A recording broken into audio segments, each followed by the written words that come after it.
and the ones who are coming to complain. You know, like when the chairman of IBC says, so now if you're complaining, we're asking, okay, so now who's doing your job, man? You know. And what do you want us to do? And I agree. Look, it doesn't matter whether it's John Kagushia, whether it's Edan Duale, whether it's Rigathi Gachagua, anybody who opens your mouth to spew any kind of divisive vitriol should actually be censured, for heaven's sake. It doesn't matter who you are, it doesn't matter where you're from or what power you wield, or real or imagined. It shouldn't matter. And the response, I'm sorry, Mr. Ethicon, and I can say it this morning, the response is not to say, we can't operate in this kind of space, or we might have to cancel elections. Stop it. Just do your job. Land feud, chain of events leading to Motiso's death is another story that we're looking at here. So what we want to do now at this point, because people are waving their hands in the air, I'm not quite sure if we should care or not, but okay, let's take a break. And then we will come back and look into the headlines and continue with that after we see what's happening with weather and traffic.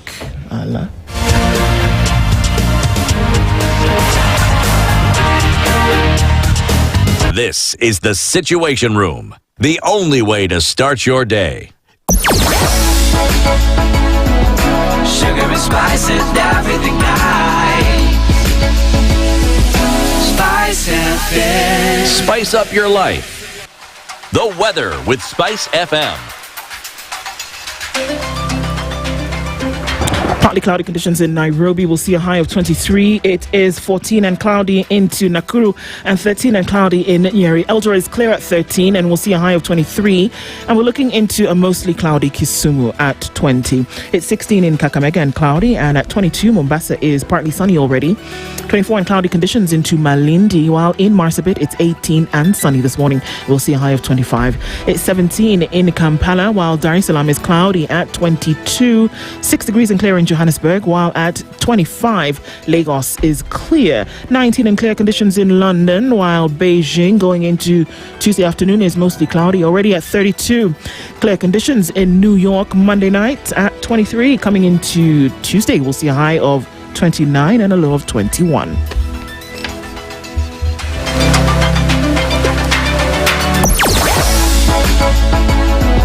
Sugar and spice and everything nice. SpiceFM. Spice up your life.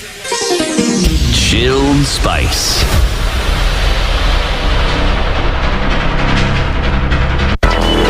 Traffic.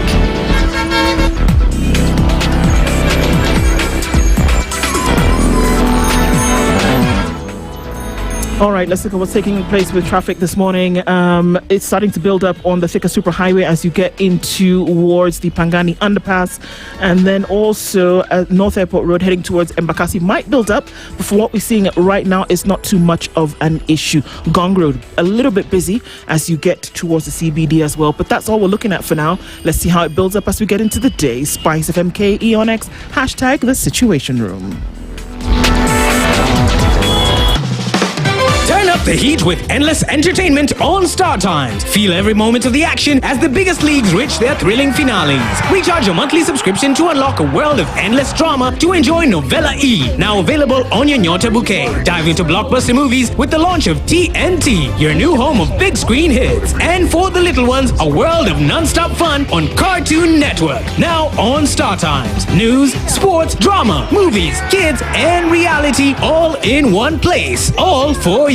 To renew your subscription, dial *858# for self-service or get in touch with our call center on 0719 077 077 for customer care. Buy a Star Times decoder at any of our deal shops countrywide. Star Times. Enjoy digital life. Mature, intelligent talk every morning. Spice up yourself. Mornings done right. 94.4 Spice FM, Nairobi. Hiya, good morning. Akipoleni sana. And I can see Mutuflani is already telling us where tell us sorry. Isakale almost had a heart attack. These non-communicable diseases, we don't like them at this point in the morning. Sometimes technology will do a doozy on you, and so very sorry for that, guys. And we can see you. We're acknowledging each and every one of you as you're getting into the room this morning. Karibuni sana. All right, tell everybody that we are back so they can come back. Sawa. All right, I'll greet you specially. Just know that we're greeting you specially, everybody. Sindio. Yes. Aseto's greetings have come with his cardigan and Joe with his scarf. Yes. So good morning, everybody. Good morning. And thank you for being here. We'd already started looking into the headlines, and I just want to continue quickly into the Standard this morning because this case is getting stickier by the day.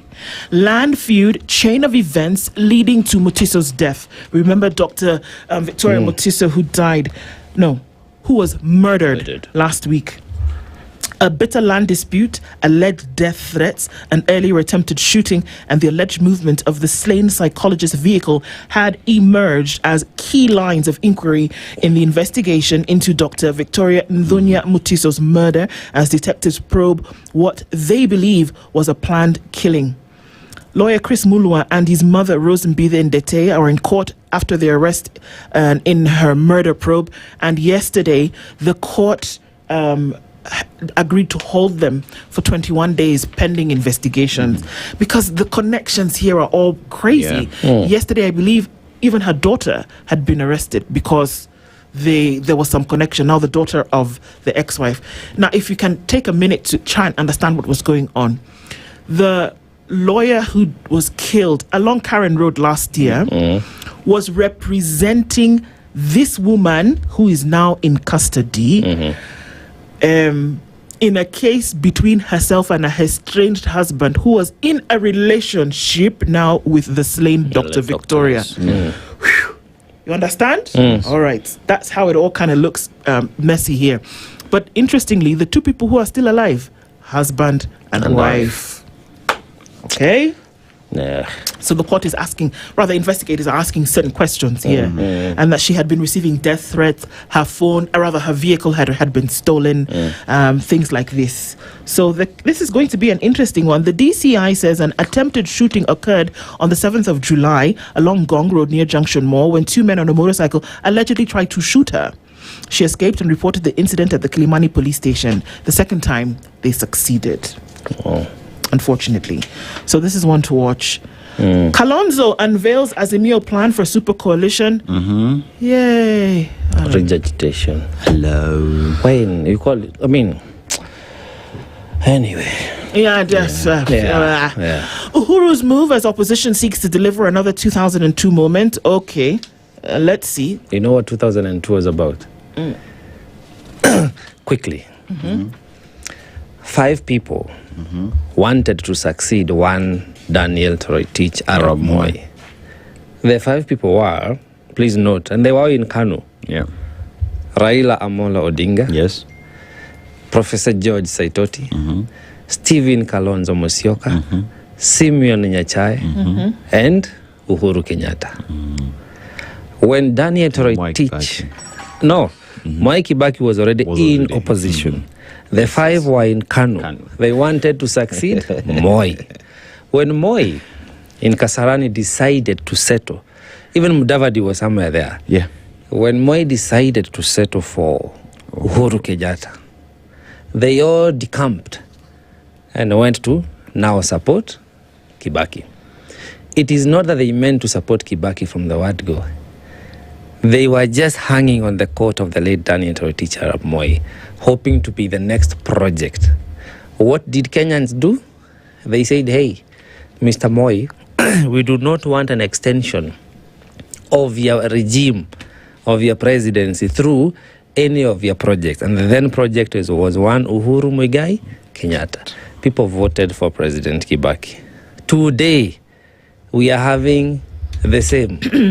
Uhuru Kenyatta is coming up to bring up another project. Remember in 2022, Kenyans told Uhuru Kenyatta in the face, we are sorry. We don't want extension of your regime through the late Raila Amolo Odinga.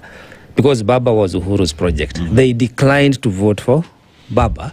because they did not want Uhuru. And now here he is bringing another project called Senior Counsel Stephen Kalonzo Musyoka. Kenyans, we are woke than that. We cannot have an Uhuru version at that time. So the moment of 202 that Kalonzo keeps talking on, it's just that he does not realize the bluff is on him. He will be the rejected project of Uhuru Kenyatta by the people. Josh Asema. Okay. We're going to continue with that conversation. Somebody wanted to know, so what's happening since you didn't get the information from us? Kala Mamisi joins us at 7 o'clock. And then we're going to have a conversation about health workers at 9 and Abra Pekapanet at 8. And then we're going to talk about police at 9. High Court halts prosecution of 18 in the collapsed South Sea building. Remember how Alice Wahome said, people, heads will roll. Yes. Well, the court said, yeah, okay. Rolling, no. Not right now, at least. Why? The judge suspends criminal case against 18 county officials as they challenge the link to the deadly building collapse. A landmark case will test who bears legal responsibility for failed developments. They've suspended the criminal cases, setting the stage for a landmark legal battle that could redefine who bears criminal responsibility when buildings approved by county governments fail. It would appear that the person who bears the responsibility takes the responsibility when something goes wrong. Yep. But not here, it would appear. And another one collapsing in Watamu. Similar case. Yeah. So it'd be interesting how these cases develop. All right. Court hands victory to a company in landmark 8 billion shilling property case. And who's at the center of that case? Former Vice President Mudi Awori. 135 acres in Nairobi, property worth 8 billion, became the center of a prolonged ownership dispute involving Mushanga Investments, rival claimants, and Bradley's estate. That you want to take a look at in the Standard this morning. Wait. Yes. People own 135 acres in Nairobi. Chill up over there with your 180 by 80. And they were duped out of it. That's an interesting case. I swear. Yes. By 100. Yes. Hey, 135 acres. Hey. Remember the 6,000 somebody owned somewhere in Joska. Somebody. Somebody unaenda huko. Tubaki tu hapa 135 acres. Yes. What's nyaunyo? What's nyauno? Nyaunyo. Whip. Yes. Well, it's not us. We were here. We are sorry. We were here. Yes. There's this lady. We did not mean to delay your I'm dose. sorry. I'm very sorry. We missed you too. Yes. We were almost withdrawing into depression. Yes. So Vision 2013. Can Kenya build a new blueprint on an unfinished one? Well, can you build? There's a song we used to sing in Sunday school. Should I sing it for you? Please. The wise man built his house upon the rock. The wise man built his house upon the rock. The wise man built his house upon the rock, and the house on the rock stood firm. The foolish man built his house upon the sand. The foolish man built his house upon the sand. The foolish man built his house upon the sand, and the house on the sand fell flat. Let us huff and puff. And the house fell. So, there is my Sunday school rendition of the story on page 10 of the Standard. Yes. Yes. Uwasu, retirement rule to usher UN into staffing crisis. Uwasu said, when you reach a certain age, come and be going. Go. They said, okay, so then what happens to what we need in the meantime? And people are not hiring. It's the same thing with the public service. Yeah. You're not hiring, people are retiring, then there's this big gap here. Who do you want to do the work? It's a problem. It's the same thing, the same principle we are being sold. Like, let's get rid of the problem. We'll find a solution. Yeah. And once we create a new problem. Exactly. Yeah. My friend Jahira Gitahi is in the opinions this morning, and she says that Batuk should be about Kenya's dignity and not just about local economics. Okay? I agree. You agree? Yes, 100%. Nick Thiongo is also talking about when the president's website fails, everyone should be worried. Really? Should we be worried because we don't know what we're going to find inside behind the minions? I think the minions that are here in the studio are also in State House. It's Tuesday, so we're going to look into the Financial Standard and see what happens there. Get yourself a copy of the Standard, or get yourself a copy of the Standard e-paper, www.standardmedia.co.ke. Yes. Vision 2060. Some as we talk about even Vision 2030, some of the lessons we learn is universal healthcare has been an issue. But let's go to what it is has appeared on the front page of The Nation. Sham mystery firm paid 1.2 billion shillings. The other one, it was how many billions? 11. The one that was lost. No. Oh. The one that during COVID-19. Breathe. Shah is not medicine that working. we've wasted. 5.1 billion, 3 billion, yes. So Shah Mystery Farm was paid 1.2 billion shillings. Hey, now. I need that. It's called what, that thing? Inhaler. But I can't. No, breathe. Shah is not working. So, the uproar by hospitals. Hey, you said that breathe Shah is not working. Yes, You Sheesh. They're losing money. The uproar by hospitals over a 2% deduction from their total claims paid by the Social Health Authority SHA is now the subject of a court case, with petitioners seeking orders to halt the controversial charges by a private firm. Documents filed in court by 3 petitioners who have named Health Cabinet Secretary Ed Nduh among the respondents by the virtue of his office state that Finsprint Limited has received 1.2 billion shillings by July 1st, 2026. Official records show that the firm incorporated on July 12th, 2020, has 2 directors and another company whose address is not provided as its controlling shareholder. See, I said I don't have inhaler. Any system, yeah? Majambazi. Hey! You guy. Yes. You know, It's real. So when you talk about access to universal healthcare, right? And this is what we're seeing. And the people who are complaining are the service providers themselves who are telling you, a guy, we're paying fine, but who is it going to? It is not clear under the documents that we have.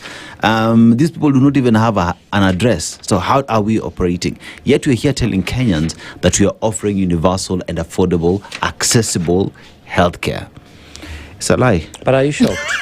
It's a lie. I mean, no, it's a living lie. It's a lie. We have the same story with the e-citizen.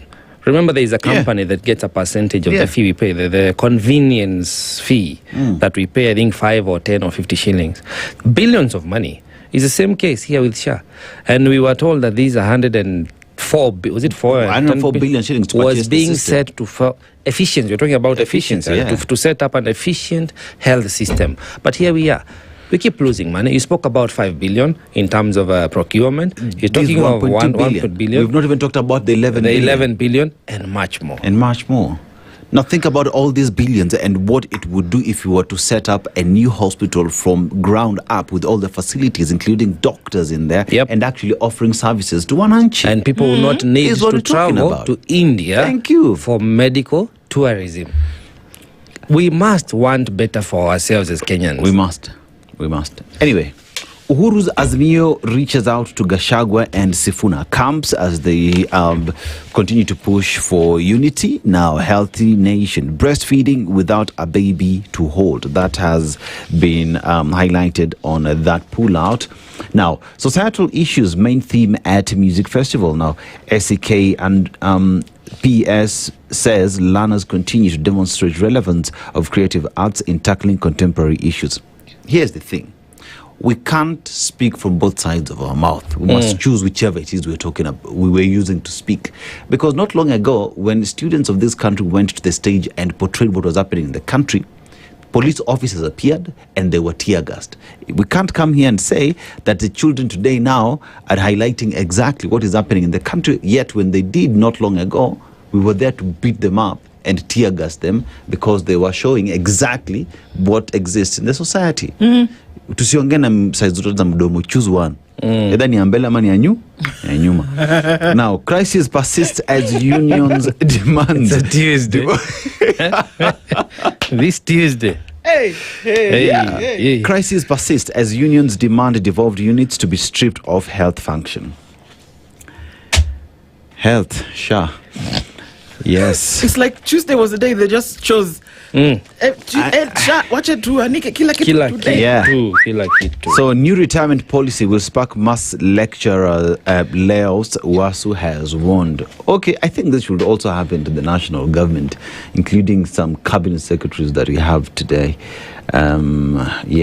Azimio reaches out to Gachagua and Sifuna. We've seen that. NCIC forms teams to fight intolerance as elections approach. Listen to that statement again. NCIC forms teams to fight intolerance as elections approach. NCIC already is a team with staff who work together with the police, right? You know what NCIC is reminding me of now? Yes. It's the way you have a kindergarten class, and then you have people, some are listening to the teacher, others are under the table, others are... NCIC is the kid who is sitting in the corner eating the glue. Yeah. Yeah. Is it in the glue? Yeah. They are retooling. Hey. Retooling. Okay. Retooling. I can tell you one thing for sure. You see that retooling will not be up to par. Yeah, so that's what we have on the Daily Nation. Kamanya, real quick, what do you have on the Star? No, still on the Daily Nation. This is very important for the nation. That extract, Yeah. page 2 of it reads, lab-grown sperm. I'm reading. It says there is hope for millions of infertile men who have run out of options. In Africa. Yes. Do you see an African man today saying, inject it here, that one, you? I'm just reading. Sawa. Can you repeat again? Lab-grown sperm. Lab-grown Sperm. Okay. So finally, there is hope for millions of infertile men who have run out of options. Olima. For a man diagnosed with infertility, the conversation has, until very recently, followed a predictable and painful curve. But imagine a future where that diagnosis of untreatable male infertility is no longer the end of the road, because scientists have found a way to produce human sperm from lab-engineered testicular tissues.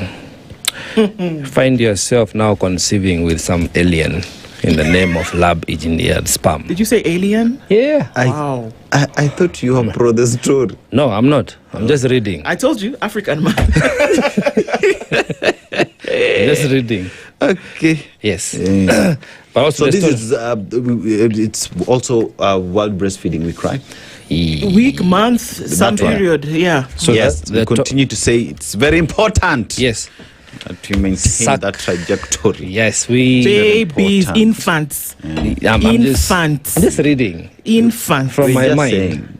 that Tie God in heaven. Because I don't- that breasts are encouraged to be sucked. by infants, babies. it doesn't For matter who. It does. That's it. It actually does. What cures is the sucking, Let me tell you, here's the thing. If anyone is called not baby, the baby. it's your right. Yes. People should get out. Correct. All of you, read the star. Yes. And please understand, what cures is the sucking, not the baby. Not the baby. Yeah. It is the action. It's the action. It's a doing word. Yeah. We're It's a talking verb. about nutrition for the baby. Yes, Yes. yes. I beg, read the star. Okay. I beg. Okay. But also there's a story on breastfeeding for, the milk, sucking for a baby who is not there. Okay, now sanitize your mind. Yeah. We have understood you. Yes, Come on. he's saying premature babies Yep. are born and the mothers are not able to stay with their children because they have to be in the nursery. Right. But now these kids, the babies, the newborns need to feed.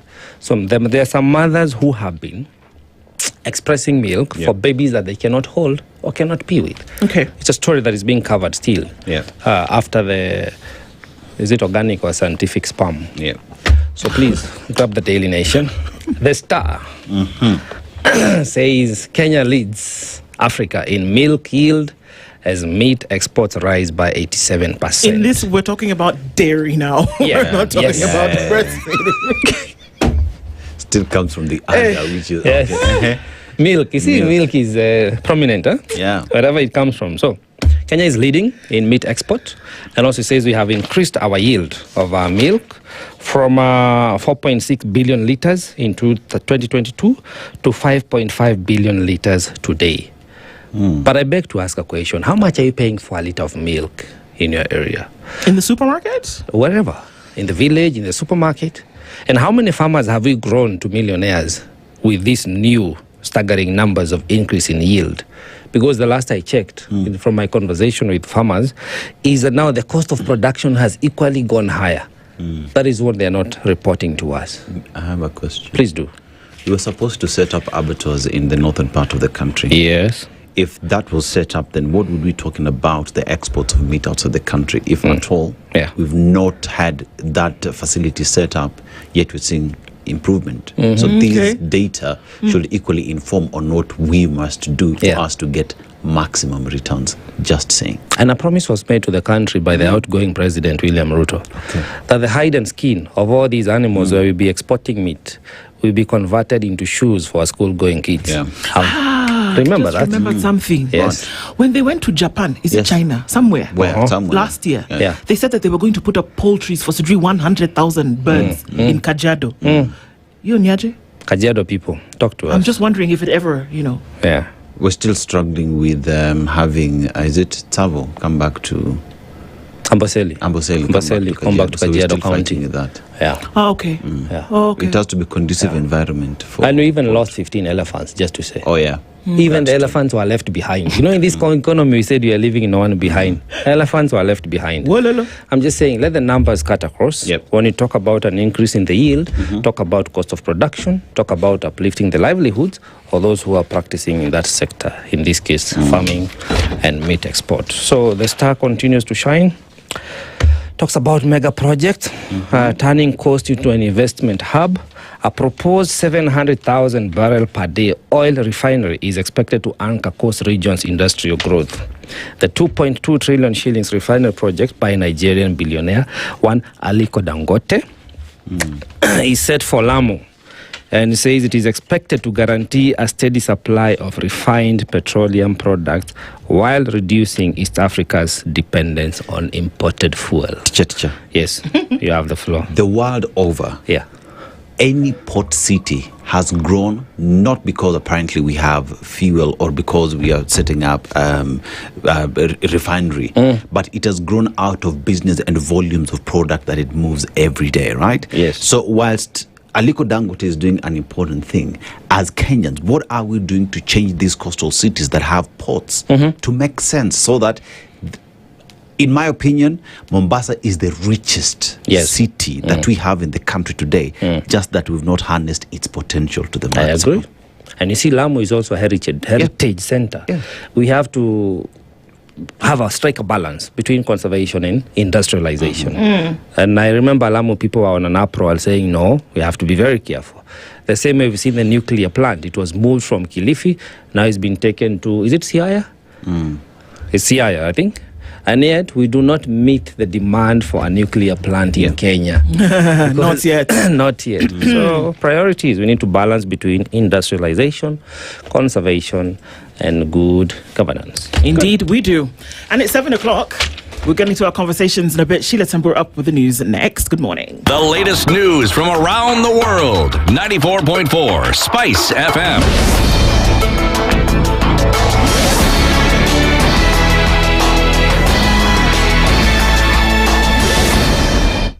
Good morning, this is the news. I'm Sheila Tambur.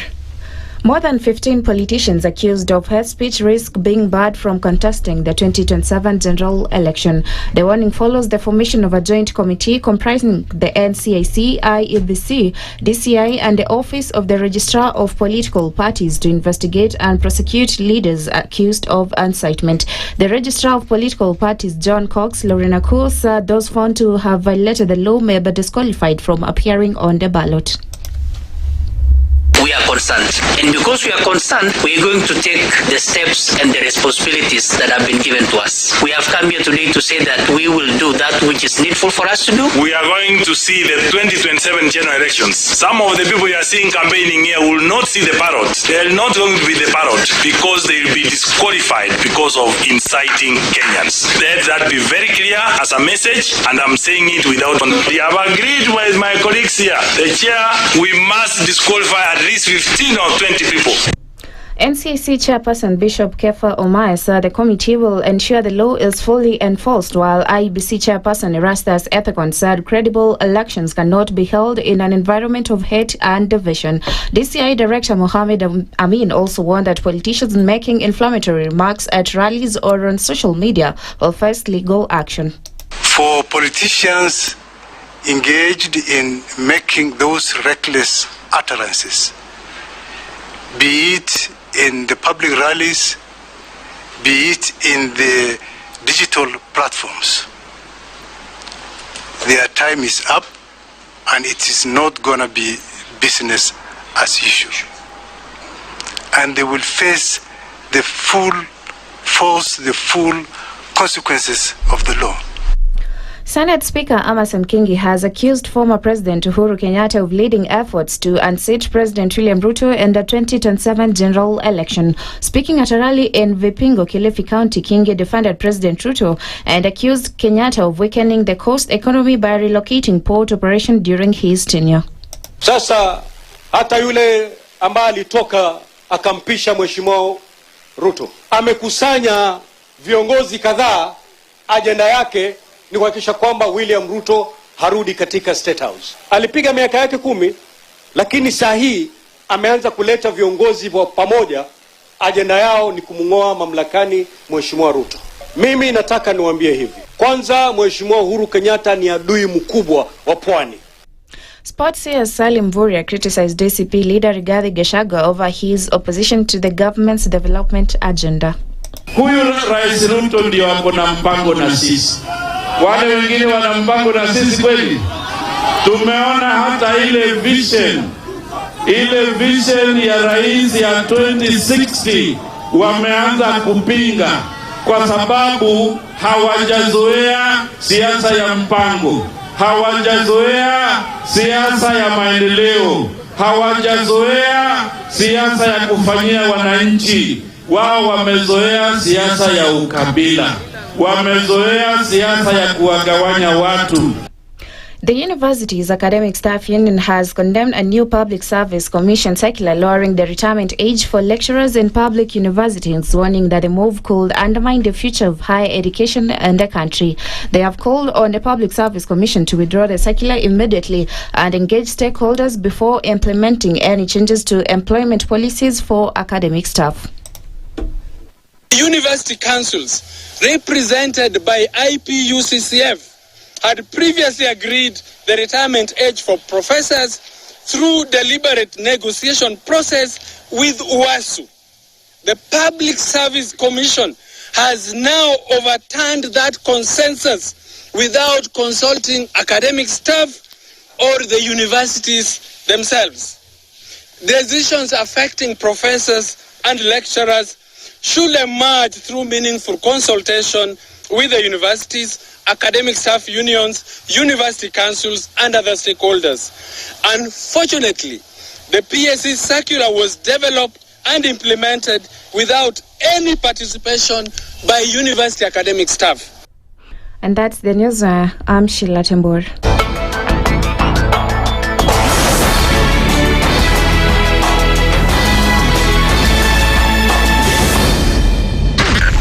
SpiceFM, Nakuru. One of the things that are ailing our country is negative ethnicity. You find you as a state officer, instead of thinking as a Kenyan, you think like a tribal person. Let me tell you something. The biggest problem we have had in this country is a leadership deficit. There is nothing that you are going to do in the process of change if you are not a risk taker. So you really have to pursue your vision to a logical conclusion and even be ready to step on people's toes. When it comes to the economy, you can run away with it. They say statistics are like bikinis. They reveal a lot, but they conceal the vitals. And so government people would throw statistics at you and tell you they're revealing a lot of information to you, but it's really concealing the real vitals. We need to get out of that, because when we want to grow our democracy, one basic thing that really requires to be understood by the political class, by all of us, is institutions are critical. This is the Situation Room, the only way to start your day. The following takes place from 6 a.m. to 10 a.m. every weekday on SpiceFM. If we just gloss over issues and hope that time heals, then we might find that in generations to come, we might be back at the same situation. And the whole thing is born of stolen elections. Spice. When it comes to the decisions you make, you must be independent. There's no way you can allow one institution to dictate to you how you're going to conduct your operations, how you're going to decide cases. It's a no. When you weaken the institution to the point where they cannot take action, then you realize that politicians have to come up and now start dealing with the issues. That conversation has to die. Our politicians do not like the hard stuff. We must insist on the path of doing things right, whether popular or unpopular. Money changes hands. That is a fact. If you have political goodwill at the highest top, like in Rwanda, then corruption will be an issue of the past. If you don't have political goodwill at the top, we will pass laws, we will amend laws, we will continue passing laws and re-amending laws, and nothing will happen. This is the Situation Room, the only way to start your day. The following takes place from 6 a.m. to 10 a.m. every weekday on SpiceFM. In this country, 6 families and 8,000 Kenyans control 90% of the GDP. We are not a country. We are a plantation. We work for Ruto. When you're telling the judges court orders are papers or they will not obey court orders, they're sitting and you're seeking orders from them. So how are they supposed to interpret it? Isn't it an oxymoron? When you see a judiciary that seems to be under some control somewhere, you start questioning. We have very powerful governors, but they don't use their offices to serve the people. If you are not shameful to do what you are doing, why should we protect you? I'm human. Everybody's human. So when you're told, kuja tuongee, I mean, you'd be a fool to say, staki kuongea today. Conversations have to be had, you know? People in leadership should only go into leadership if they are ready and willing to change the lot of the people. The Situation Room, Kenya's biggest conversation.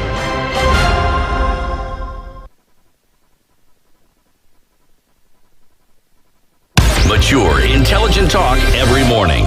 Spice up yourself.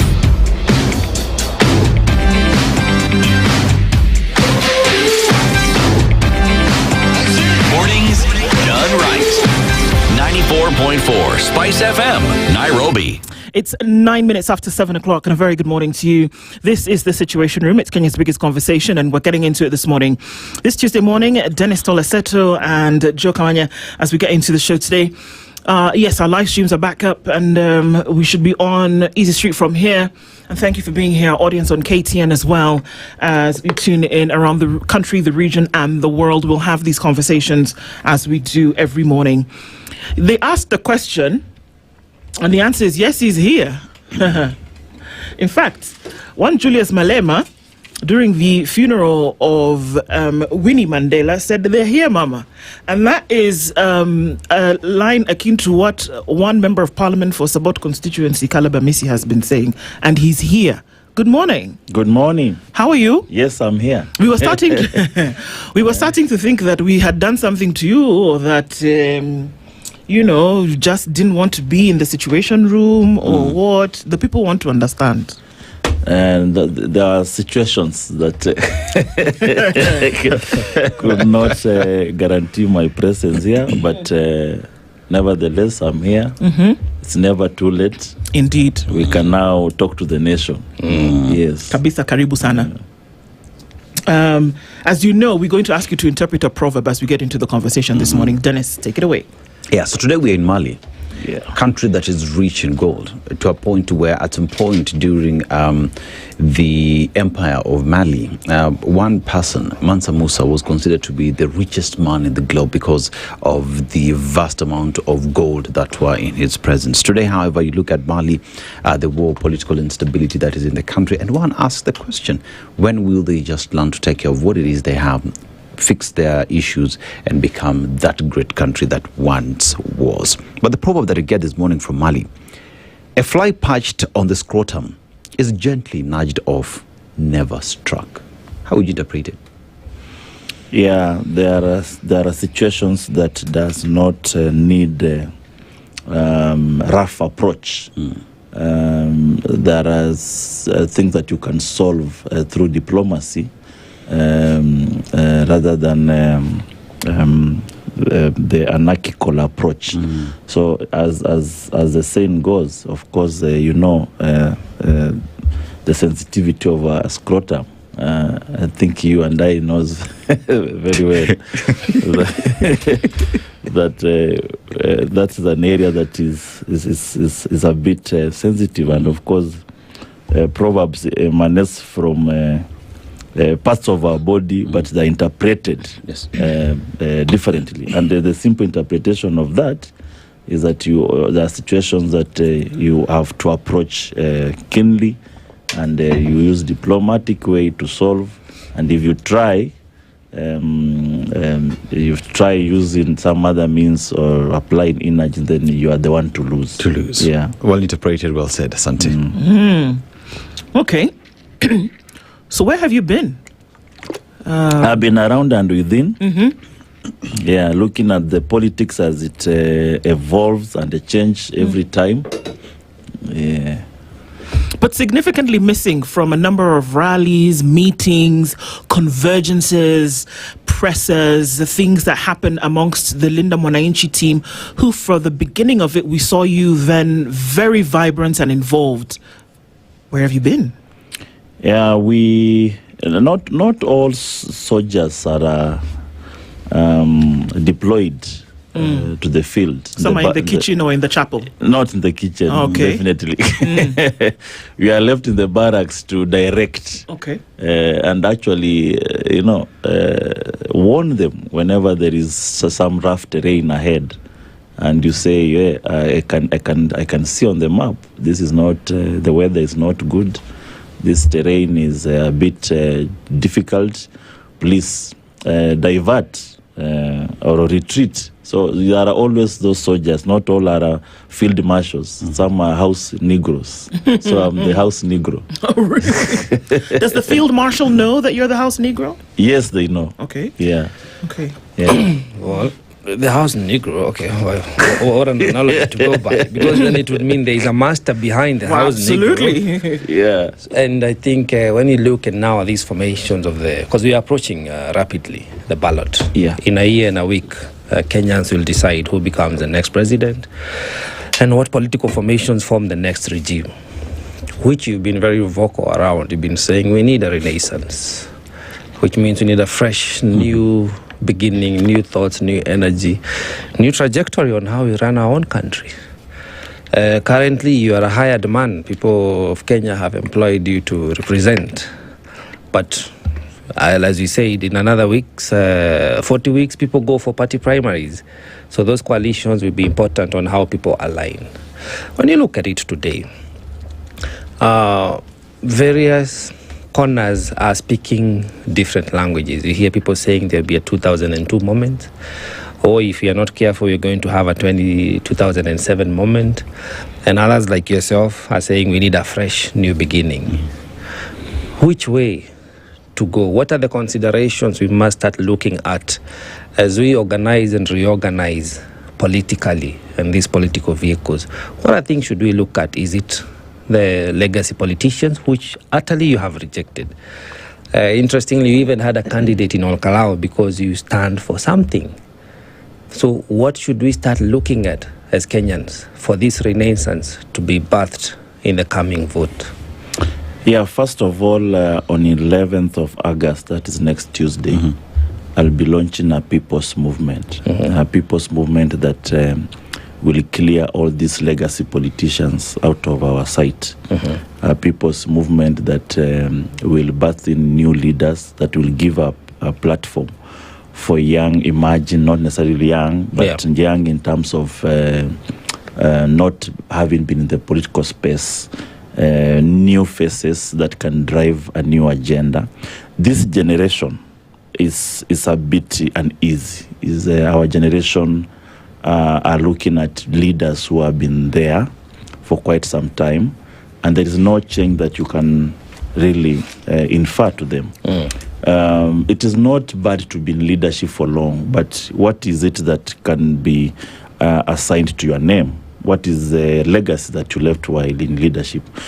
If you go to Saboti, right, they'll tell you they never saw classrooms being built until Caleb came in. They'll tell you for the first time there is an education program that serves people so well, and that's the reason why they re-elected me, devoid of tribalism, despite my party, ODM, not being the predominant party there. Right. Despite my tribe being minority, very tiny minority of just less than 500 people. But I was voted in by the Kalenjins and the other Luyas, mixture of Luyas and the Kisses and the Luos and the Kikuyus and others. Devoid of tribalism. Is because that you've left a mark. There is something they can relate to your leadership. And this is your third term? This is my second term. And I thank you for wishing me my third term. It has come prematurely. And they can tell you that for the first time we've seen something around the leadership, as opposed to the past leaders. The same case at the national level. Right. There are leaders, for example, when I followed Baba, it's because I saw his struggle for the country, being imprisoned for 7 years, not because he has stolen somebody's chicken, but because he was fighting for democratic space in this country. He fought for the new constitution. He was part of the people who championed for devolution that Kenyans now have come to appreciate. There is something alongside that name. When you look at other names, and the reason why we rejected Ruto is that I watched the Ruto's time in politics. Since Moi's time, he was a minister in Moi's government. Nothing to his name. He was a minister for agriculture, minister for education in Kibaki's government. Nothing to his name. He was a deputy president for 10 years. Nothing to his name. That is the reason why I rejected.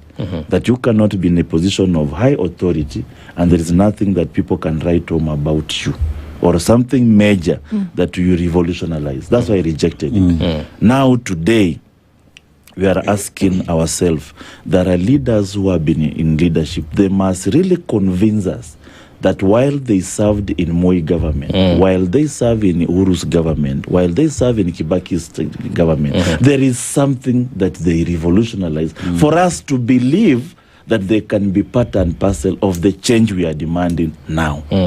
I don't think if those statements should be construed as lacking disrespect to them. I said we respect them. There is nothing about abusing them. We are just asking, you've been in this position for quite some time.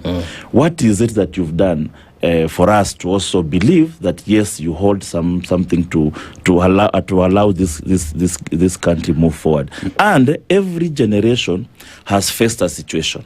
Right. There was a generation that woke up one day and they decided that the colonialist must go. Yes.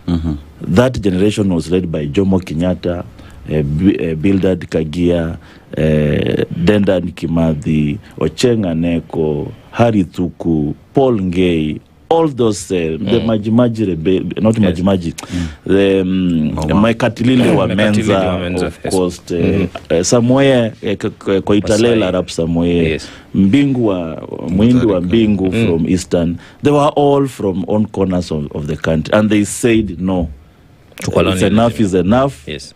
The colonialist must go, we must get independent. Independence we got. Kenya is an independent sovereign state. Correct. We are not fighting for independence of this country. Now, there was another generation that came and they decided now we are independent, but we are under one party rule, and that is KANU. There is no space, there is no breathing space, democratically speaking. And they said, no, we must expand our space and become a multi-party democracy, multiplicity, pluralism. And they fought for it. Some were in prison, some died, some are still having their scars of liberation. We are talking about Charles Rubia, we are talking about Kenneth Matiba, we are talking about Jaramogi Oginga Odinga. They won that war. It is a call of their generation, and they won. We are now a multi-party state, including the newly formed People's Renaissance Movement. Otherwise, it would not have existed today. And then we had a third liberation that said, okay, fine, we are now self-ruled, we have multi-party democracy, But our constitution is still archaic. It is still has some aspects of autocracy. We need to have a rule of law, right? That answers to the international space according to the rules of international governance. And they started fighting for a new constitution. We had Kibaki there. We had Raila Odinga there, very in front of that war. We had, of course, Uhuru and others. Orengo was there. And we have a new constitution. They won that war. Yes. We are now, devolution is there. We are not fighting for a new constitution.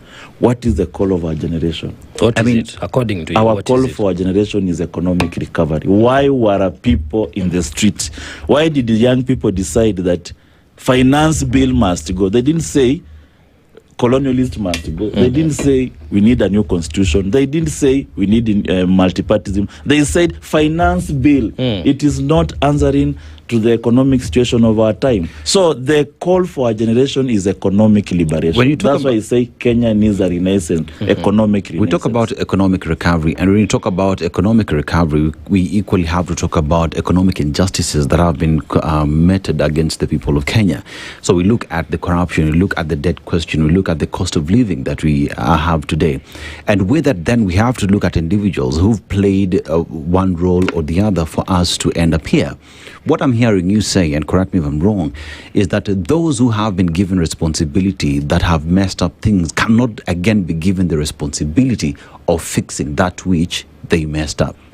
Correct. You've gotten it correct. If you are in school, I'll have given you an A+. Because you are a fast learner. Do you think then that is the realization of Kenyans across the country, that moving forward then, we can't do things the same way? It is only a stupid person who does the same thing the same way and expecting different results. Listen what the youth said. They said tribeless. They said partyless. They said leaderless. Right. Why don't you go back there? Why are you returning the country to tribal cocoons?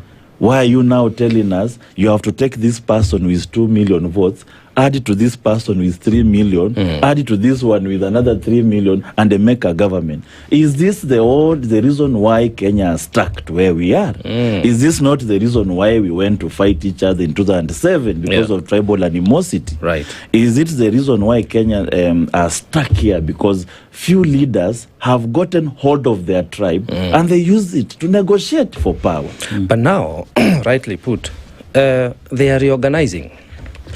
Yesterday, we were treated to a presser whereby a coalition in the name of Azimio, chaired by one former President Uhuru Kenyatta, held their meeting, and they came out and pronounced themselves on how they'll be recruiting more parties to form a coalition to oust the regime, the outgoing President William Ruto.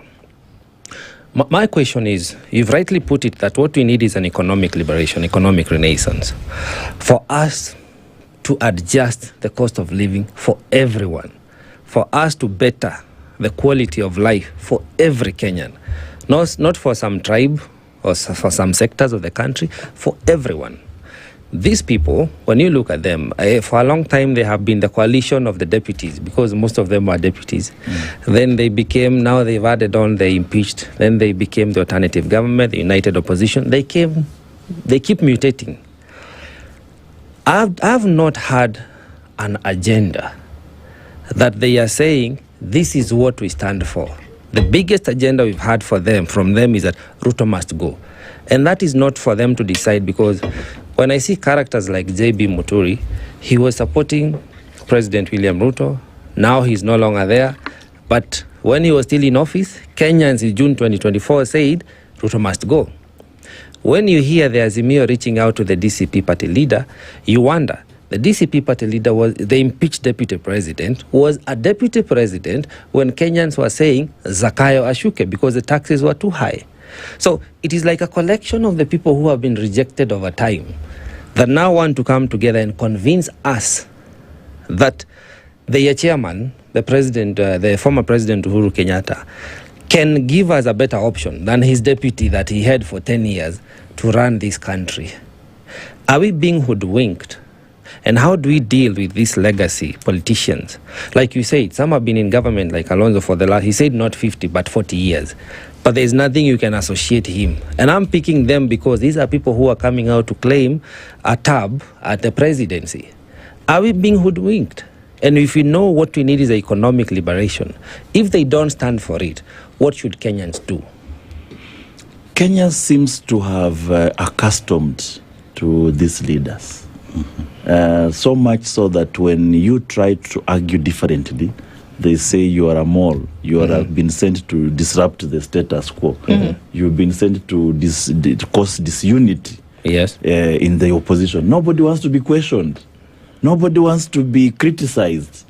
And, I'm just telling them, allow Caleb to criticize you so that to save the country from another mess. Because Ruto is going. Yes. That is no question about it. Ruto is going home. What we are discussing now is a person to occupy that seat next. And they must allow people to question them. They must allow people. It's like an interview. Yes. We have already agreed as a nation, Ruto is a wrong president. The whole country has agreed is going home. What we are discussing is who is going to occupy this seat so that we do not enter into another route of presidency. Then we start going to the street and they're singing so and the so must go. And I'm warning them that it will be very easy to come back, to get this power because the whole country wants to give somebody. It can even be any Tom, Dick and Harry on the street. But I'm just warning them.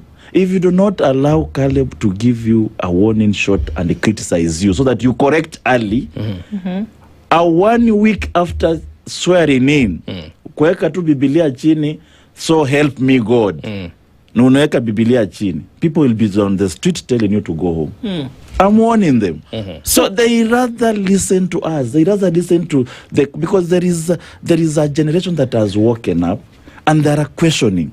It doesn't matter whether Ruto goes home. Even the one who will occupy that seat, he will face the same wrath. In fact, it will not even take a week because you will be you are carrying the hope of a whole generation to change the mess that Ruto has done. Now, if you do not want to be given even ideas on how you are going to change this mess, and you don't want people to question you, you want just to carry your tribal cocoon. You are telling me, forget about carrying a tribal cocoon, forget boxing us. Somebody is telling you, end to mobilize kule wa lawyers, tupigie kelele hapa.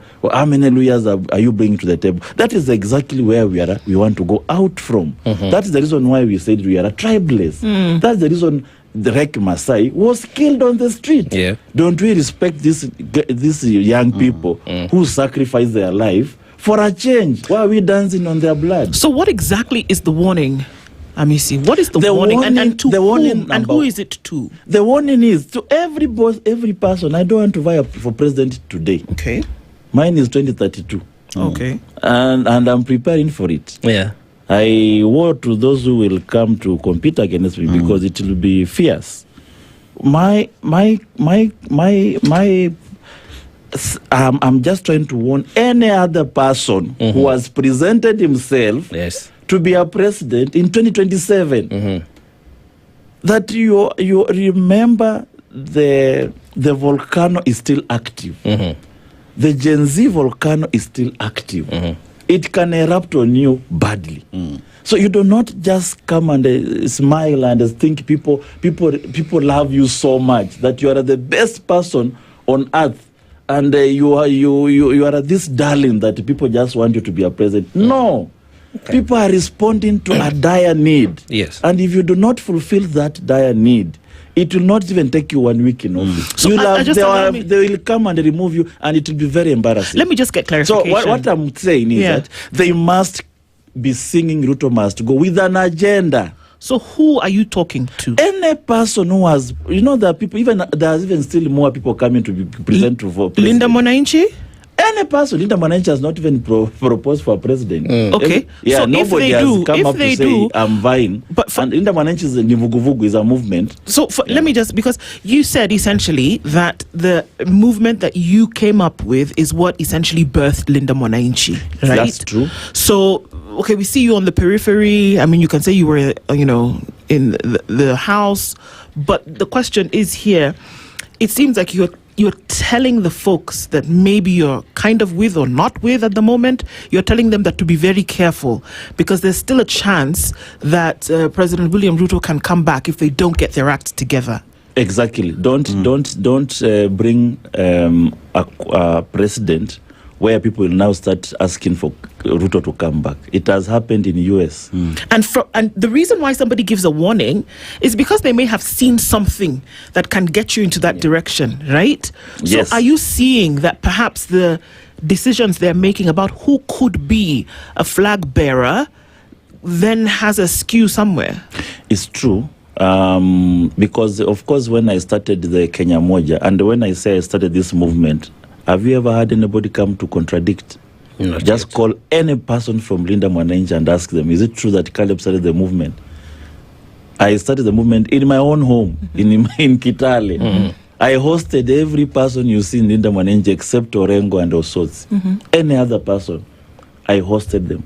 The agenda was that people do not want Ruto, but they are not excited by the alternative opposition that we have.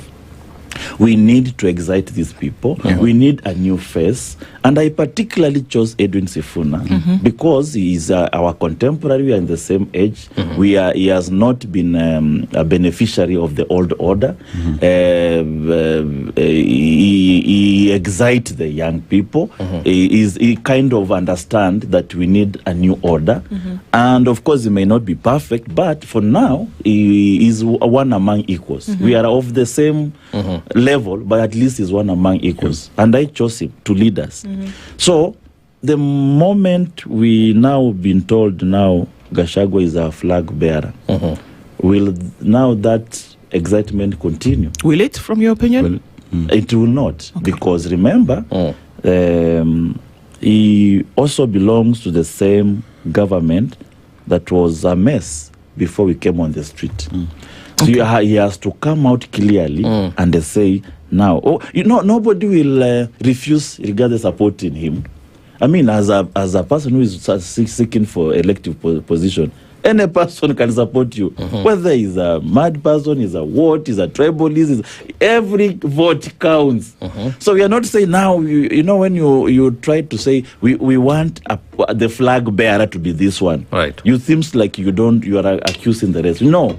We just said, for us to achieve the call of our generation, the leader of the movement must look like the movement. But the rest can support the movement from behind. Would Kalonzo be a reflection of your aspirations? Can we hold that so that we can take a break? And you can think about that question while we're on the break, because it's a Kalonzo question. It has come up. Caleb has already said very clearly that the names that are being floated and that where everybody seems to be in this kumbaya moment is not going to work. He's sending out a warning this morning. And then maybe later on you can tell us whether, if you sent out the warning and it's not been heeded, does that mean Caleb exits from all of this? But we'll talk and continue in a bit. This is the Situation Room, the only way to start your day. Traffic.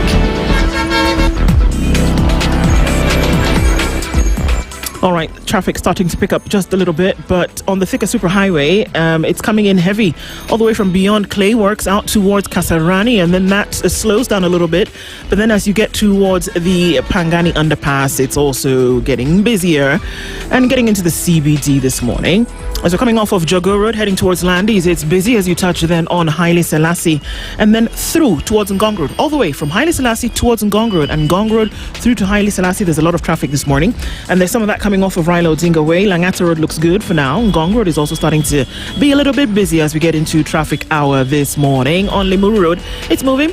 A little bits and bobs of traffic here and there, but I think for all intents and purposes, it's looking good this morning. Let's keep it that way. But let's talk just in case it does get a little bit sticky. SpiceFM, KE on X, hashtag The Situation Room. As a mother, my formula is simple. Happy change, happy child. And that's the Gentle Care promise. Unstoppable play needs a diaper that stays in place.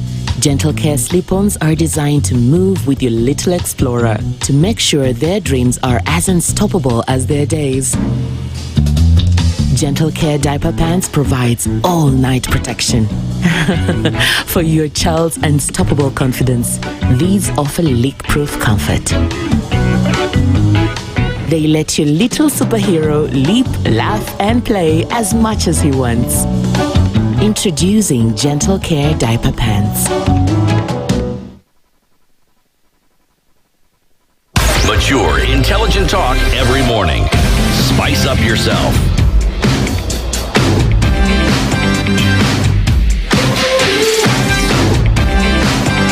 Mornings done right. 94.4 Spice FM, Nairobi. Our conversations continue this morning with supporting Member of Parliament Caleb Amisi, and he's also, talking about movements. And Joe, with your question? Oh yeah, we were looking at the faces that are portrayed today at the front page of the Standard, and you said the impeached deputy president cannot offer the excitement the country needs for the renaissance. And when we are asking about the experienced senior counsel Kalonzo Musyoka, whether he hits the mark for you. Yeah, now, first of all, the united opposition has not come up with a presidential candidate so far. Yeah. So we assume all these that have been projected on Standard are a potential flag bearers of this movement. Because I'm a proponent of new ideas, new beginning, I'll favor Sifuna, for example, not because he comes from Western. People, when I favor Sifuna, they think it's because he comes from Western.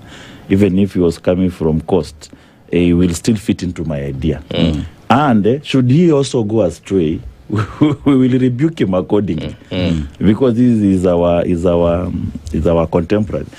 The only emphasis we have is that there is a call for a generational duty, a call for a renewal, a call for a rebirth from tribalism, a rebirth from economic regression that has faced this country, a rebirth from a very retrogressive politics that we've been playing around. And we are saying, if you've been a beneficiary of all this cabal that has existed since Moi's time, then you do not carry the wherewithal, you don't carry the enthusiasm, the charisma that will drive a new movement. And that is not to say you are incapable. We are just saying, can you allow the young people drive the agenda of their generation, just the way the Mau Mau allowed you the second liberation to carry the agenda of their second liberation. Those who fought in the second liberation, they allowed the third liberation to carry the agenda. Now, if you participated in the first, second, and third liberation, allow this generation to carry the call of their duty of the fourth liberation, economic recovery. And we are saying, if you've been part and parcel, we are not even accusing Kalonzo, we are only saying, can he support a new person? Can he support a new face? He will still have achieved whatever he wants to achieve. But don't put your name for presidency. You support someone else, Kalonzo, for example. Exactly. Okay. Do not put your name for presidency, but say, okay, we've had our time as a generation. We want to give these young people also a space to fight for their chance. But then, Caleb, there is also the challenge that does exist, and we'll just go back to 2022, where Raila Odinga was seen as Uhuru Kenyatta's project. And through that, many say that Kenyans rejected continuation of Uhuru Kenyatta's government through Raila Odinga. Many say Raila Odinga lost that election because of Uhuru Kenyatta's support. As we look at even the meeting that happened yesterday, and Uhuru Kenyatta then being looked as being the determinant factor on who then becomes the president, many say the same way Kenyans rejected Raila Odinga in 2022, the same movement, including Edwin Sifuna, might suffer the very same problem of being rejected by Kenyans who will say, we said no to Uhuru. We will equally say no to you because you've been captured by Uhuru Kenyatta. Is that a concern? It's a very big concern, and that's why when I speak contrary to that, I'll be called in MC after this studio. I said he has been sent by Kasongo. Sometimes I wonder what really Kenyans want.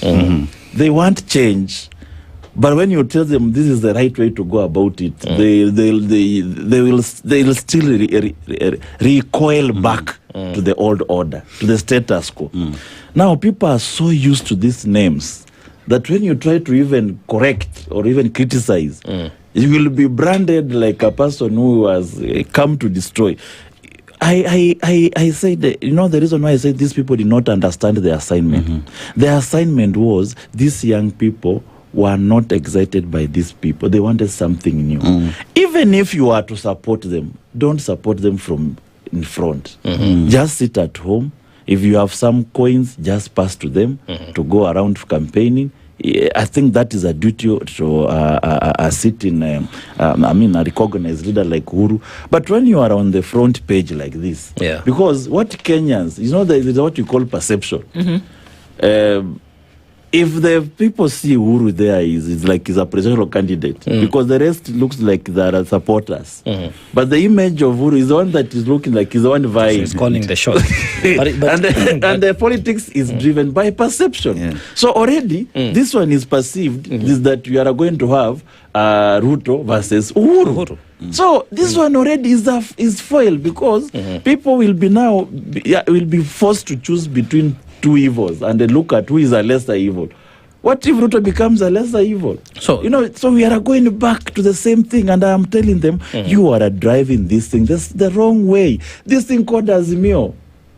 What is it? What is Azimio now? I mean, there is no ODM left Azimio. Long time ago. According to us, Azimio is a failed coalition. Because it never had a binding agreement, nothing in terms of agenda binds us together. You can't just come out with a conglomerate of things and they say, because we do not have a coalition, another coalition, let's try this. This is removing William Ruto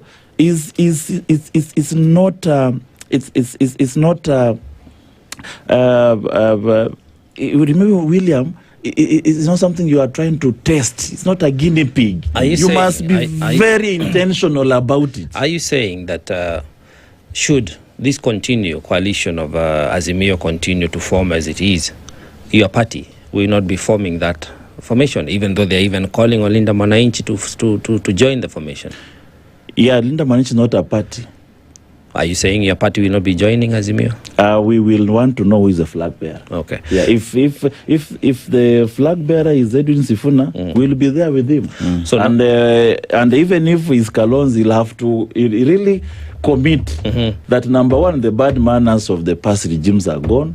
This is some agenda that he wants to do that is, it is in tandem with what the party stands for. But as it is, we are going the long haul. I said on 11th of August, we are launching a people's movement that is going to bring new leaders, not just at the executive level. Right. Remember, you can have Kalonzo as a president. Maybe he's a good man. Maybe he's not corrupt. Then he gets a rogue parliament. What can he do?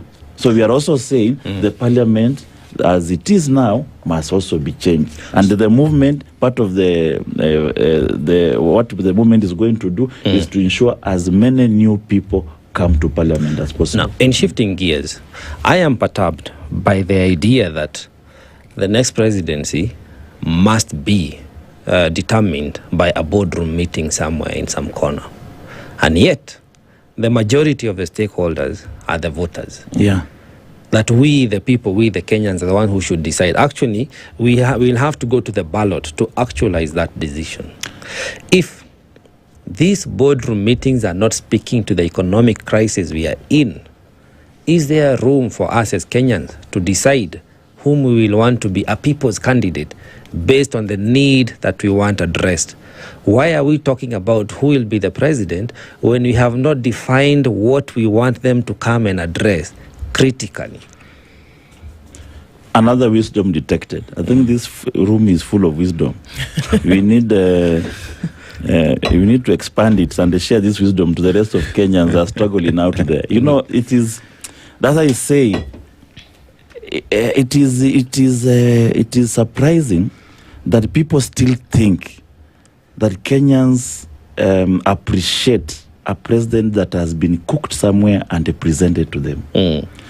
Kenyans want something. Even when Obama moved the crowd and they said America must change. It was not a boardroom decision. No. It is something he planned for. I see people walking up between huyu na tuchague nani, nani ako na kabila kubwa, nani ataongeza hii. That is not how you choose a leader. Obama, he even wrote a book in advance about what he wants to do to America. And he came up with his agenda. He announced on a broad daylight alone. And he told people, I present my candidature to be the president of the Republic, to the president of the United States of America. And he started convincing Americans why a black man should rule America. And he said that this is the land that gives opportunity, that a skinny boy with a funny name can have a space in America too. And he convinced Americans. We needed that Obama moment, devoid of boardroom. And I'm warning these people. Somebody somewhere can even come up. We have 1 year to the next election. They should not think Kenyans are now devoid of options. Somebody can come. It can even be a radio presenter like you. It can be a musician. It can be even an athlete. He can come up and rally Kenyans and remove all these people from the site. So they should actually know the Article 1 of the Constitution. The power belongs to the sovereign power belong to the people. The sovereign power does not belong to the boardroom decision. It belongs to the people. That sovereign power is still active and it's still there and it is still being held by the same people. They can erupt one day and they chase all of you because they have been fed up by all these boardroom things or making coalitions, trying to put this tribe against this tribe, and you can see. My tribe in Saboti, there are hardly 500 people.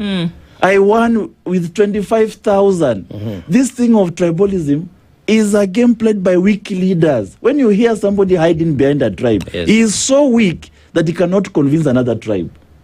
It's like, when you have family members. If I present myself to be a president of Kenya, will I go to convince my family member? Let's just see this is our son. You don't even need to convince them. But to convince another family, you must have something that even their son do not have. So tribalism is a game played by weak leader. When you see somebody hide behind a tribe, just know you are courting a weak leader. You must have the capacity to convince beyond your tribe. Okay. So you said that also in a few weeks, I don't know if it's months, that you're going to be on Tuesday. On Tuesday, right? Next week, that you're going to be recruiting people into a movement. Not recruiting. This is not a Mshwari campaign. We want. So what is it? This is starting a movement. So it's starting another one. Not another. Movements can start anytime. Okay. You remember we've come from Azimio. We had Sufuria Revolution. Yes. We left. Movement. We came Tawe movement. Yes. We are now in Linda Mwananchi. A movement can come anytime, anywhere. But remember, a movement that will come close to the election. It will sweep everybody. Will be in the streets. Okay. That is a movement that will. It's not also movements have times. Okay. You can't be on the street for too long. The people get tired. But a movement that will come closer to the election, it is going to sweep everybody. And what is the timing now? The thought is that it is a movement of new people who believe that we must be moderate. We must not be extreme. We must go to an election without saying, you have heard the way leaders are trying to drum the tribal war. Yeah. You just find a leader wake up one day and say, if you are from this community and you vote for 2 terms, you will do this. The other one will respond with another clarion call. If you are in this community, that is now trying to cause tribal war. And remember, tribal war is so convenient for a regime that is in place. Because if people fight during an election, who remains the president? Okay, but I'm trying to so I want to, just for clarity's sake, so that we don't have people muddled here, that you've supported the idea of Edwin Sifuna because of the fact that he resonates with people and that he doesn't have anything beyond a love for the country, and to ensure that the rule of law above everything else is sustained. Does this movement, this particular one, then go in line with an Edwin Sifuna leadership, or is it straying away from that? Edwin Sifuna leadership is still alive. Okay. The only problem that people have gone into Linda Mwananchi and they try to muddy the Sifuna. But the Sifuna as a person is still there. Yes. He can join another movement and they still erupt. But the Linda Mwananchi, as you can see now, the way Orengo will go and they'll look for Aisha. Now you wonder if these people were removed from the government and Gen Z said they must go home, then you bring them back to a new liberation, to the same thing. You are discouraging them. You are so it has been muddied with people who want self-interest. They want to achieve some goal. You know, remember, people don't join the movement because they love you. In fact, you might find I'm the only person who loves Edwin Sifuna in that and moment. That's why. So these people, sorry, because they want to join so that they can. You know, some people have to go home, but they want to lean on something so that they don't go home. So that they don't go home. And could that not be the same reasoning for all of the people in this picture except for Edwin Sifuna? Most likely, there are some people who want to preserve their names for some time, and of course there are. I really have no problem with some of them. Okay. Because you see, you have also to give to them. Longevity should not be a crime, but is when you are in leadership. What did you do? Okay. We can even have an old man as a president now. I mean, I even supported Maraga. It doesn't mean that you must be young. Okay. But it's that when you are in leadership, when you are in Supreme Court, you nullified an election. There is something to your name. When you are in the position of leader, there is something you did for the country. That should it turn out that your preferred presidential candidate turns out to be a project of the former president, then we will leave him on the street alone. Because, you know, we don't want also projects. We want projects of the people. Because projects of individuals can be brought to satisfy the interest of that individual. So if we recognize that you look like a project, you quack like a project, you swim like a project, then you will walk alone. So one asks the question then, if I'm just going to ask the question directly. When you started the movement, you and Sifuna were close, pretty much going across the country talking to Kenyans. Over time, we've seen you kind of stay away from these meetings that have been there. And one asks the question then, when Kenyans identified with the movement and saw this as the alternative that they want, as the future that they want, do you think that, as we speak right now, Linda Mwananchi has lost the plot by seemingly quoting or being in bed with those that Kenyans have said no to? And how does that then affect the movement moving forward? We cannot condemn Linda Mwananchi now because it is still sailing. It's just going through turbulence and the waves. The storm is strong. We are just worried that the storm can actually sway it away on the shore. And just as we are saying, they must steer the ship clearly from the direction it started, the direction it was shot from. And we are just also being apprehensive that we do not also fail to achieve the call of our generation. So this is a caution. It is not saying condemning that the movement has lost. No. Going through turbulence does not mean you'll not reach the destination. You can pass through the turbulence and arrive at the destination. But if you do not control the ship so well during the turbulence moment, you will definitely go astray. So that is a caution I'm giving. I'm the beginner, the founder of this movement. There was an idea behind it. Please, let's be careful. People who come in, what is there can be people who have been sent to destroy it. I mean, we have heard these people serve in the same cabinet. Trojan horses. Trojan horses are always there in politics. Yeah, they are decoys. Correct. They send decoys, and you think they are singing in your song, only to direct the movement in the wrong direction. And I remember these are some of the people. Like, surely, if you've served with Ruto in the same cabinet, don't you think you can also meet together again? And we have seen the same bad manners when we follow some person and before you realize there is breaking news, alafu the supporters ndio wanaanza kusema I'm heartbroken, nini baba, why did you do this? We've been there before, only for us to see breaking news at the steps of Arambe House. So, and there is always a common line. Just be careful of this common line. It's almost coming. That we do this for the sake of the nation. That line is coming.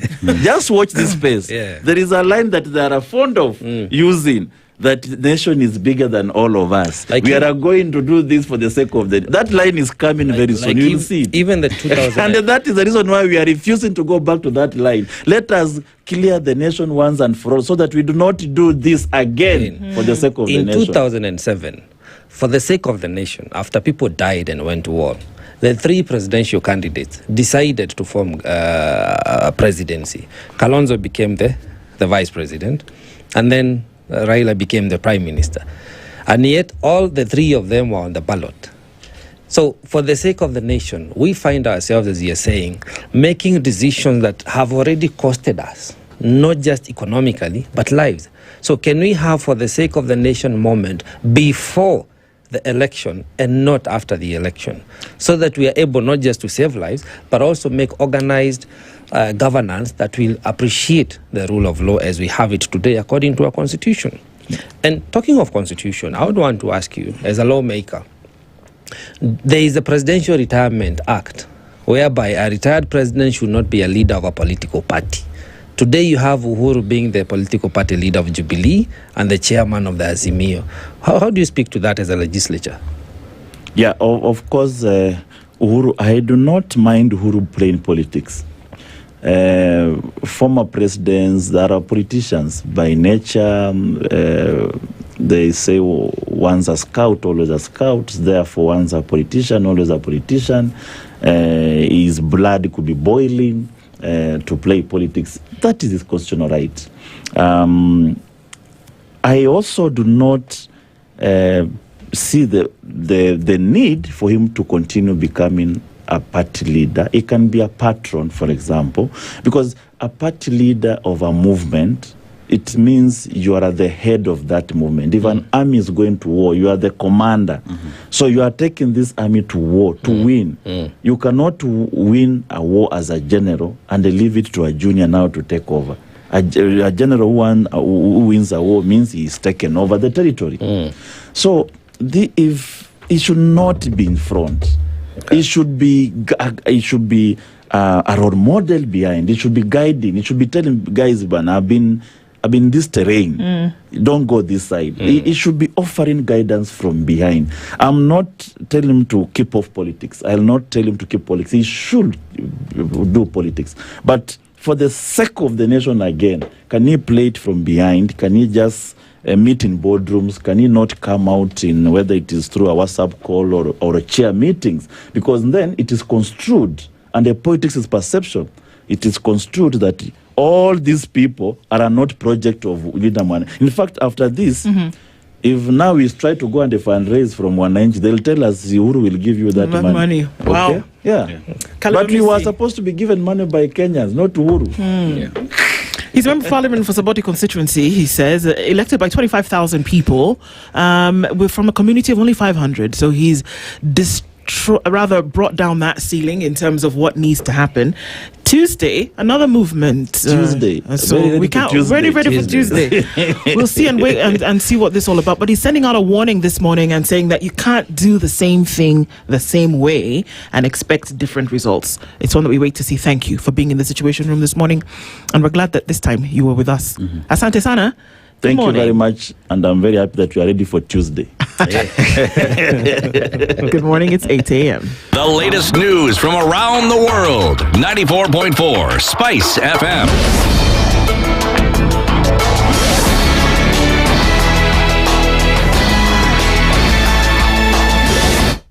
Good morning. This is the news. I'm Sheila Tembor.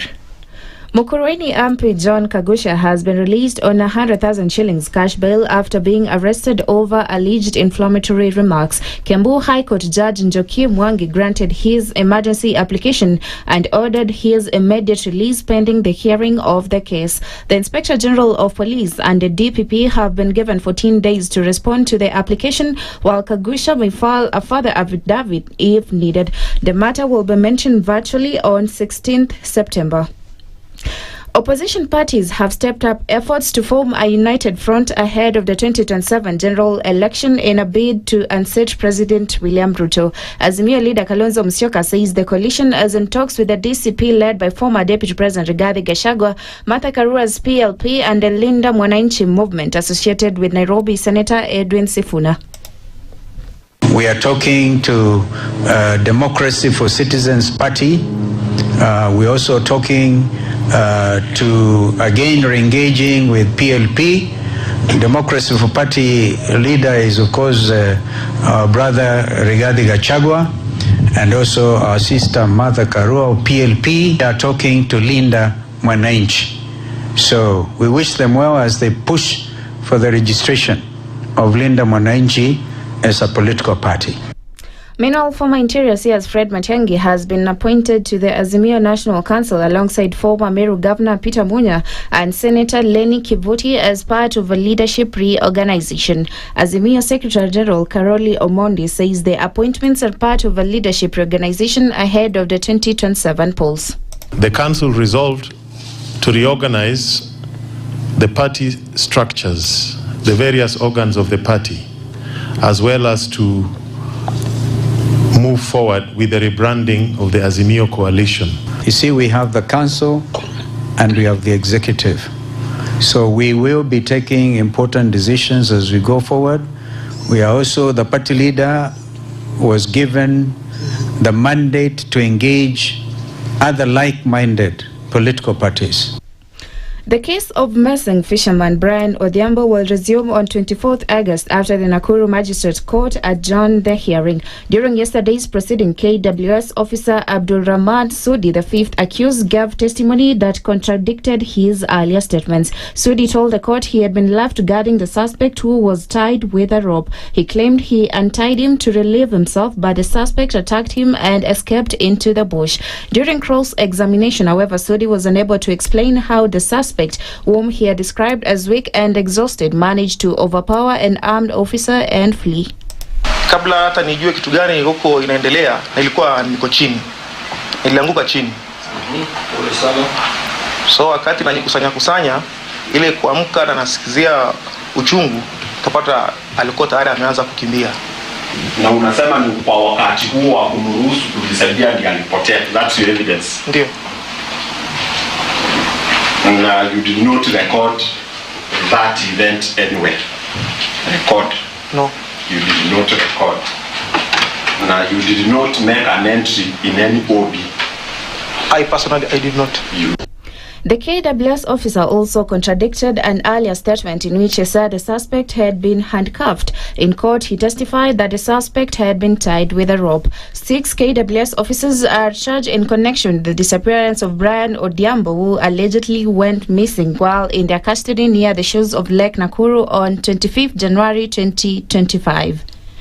And Somalia's Deputy Prime Minister Jibril Abdirashid Haji has voluntarily returned his Kenyan passport, saying the decision was made to promote transparency and clarity in his public role. In a statement, Haji said the passport was genuine, legally issued and returned as an administrative measure, not due to any dispute or request from Kenyan authorities. He thanked Kenya for its support and hospitality towards Somalis while reaffirming his commitment to Somalia and the strengthening of relations between the two countries. The move comes amid renewed diplomatic tensions between Kenya and Somalia following reports of denied entry for some Somali officials and investigations into allegedly irregularly acquired Kenyan passports. And that's the news where I'm Sheila Temboi.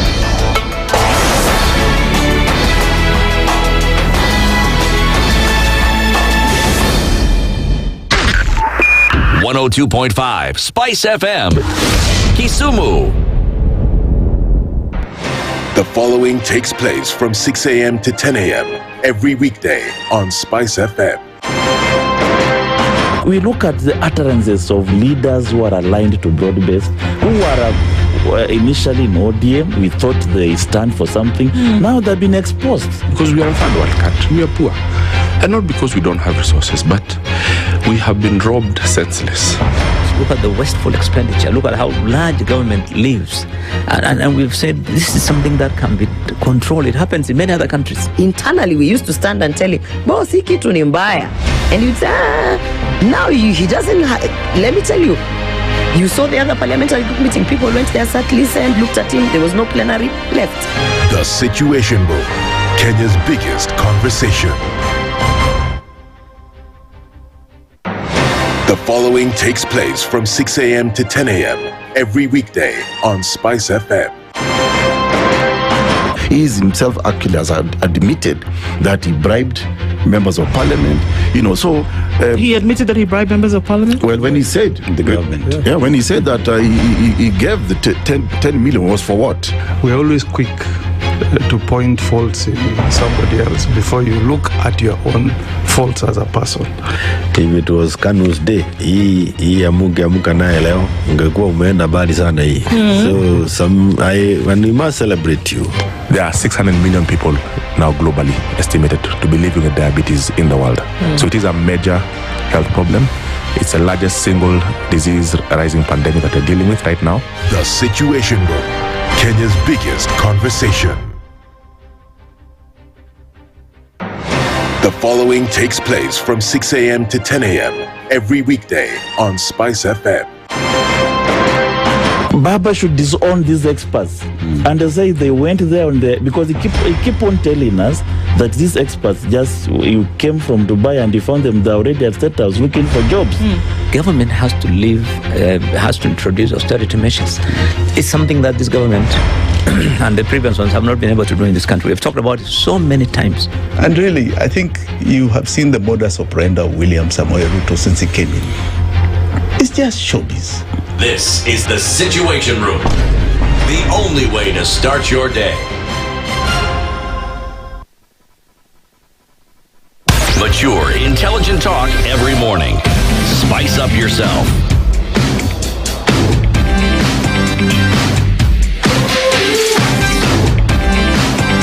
Mornings done right. 94.4 Spice FM, Nairobi. Good morning. It's 9 minutes after 8 o'clock and into the third hour of our conversations this morning. Thank you for keeping it here, wherever it is, here around the country, the region and the world. This is the Situation Room. And we're going to get into one crippling conversation this hour, because the question is, when you ask yourself, when you're by yourself, what on earth is going on? And perhaps that's what we will do at this point. In as many years as there have been since 2024, this would be the third strike, of this one sector. There's one that has been ongoing. Community health providers have been on strike for I don't even know how long. The clinical officers have then been on strike.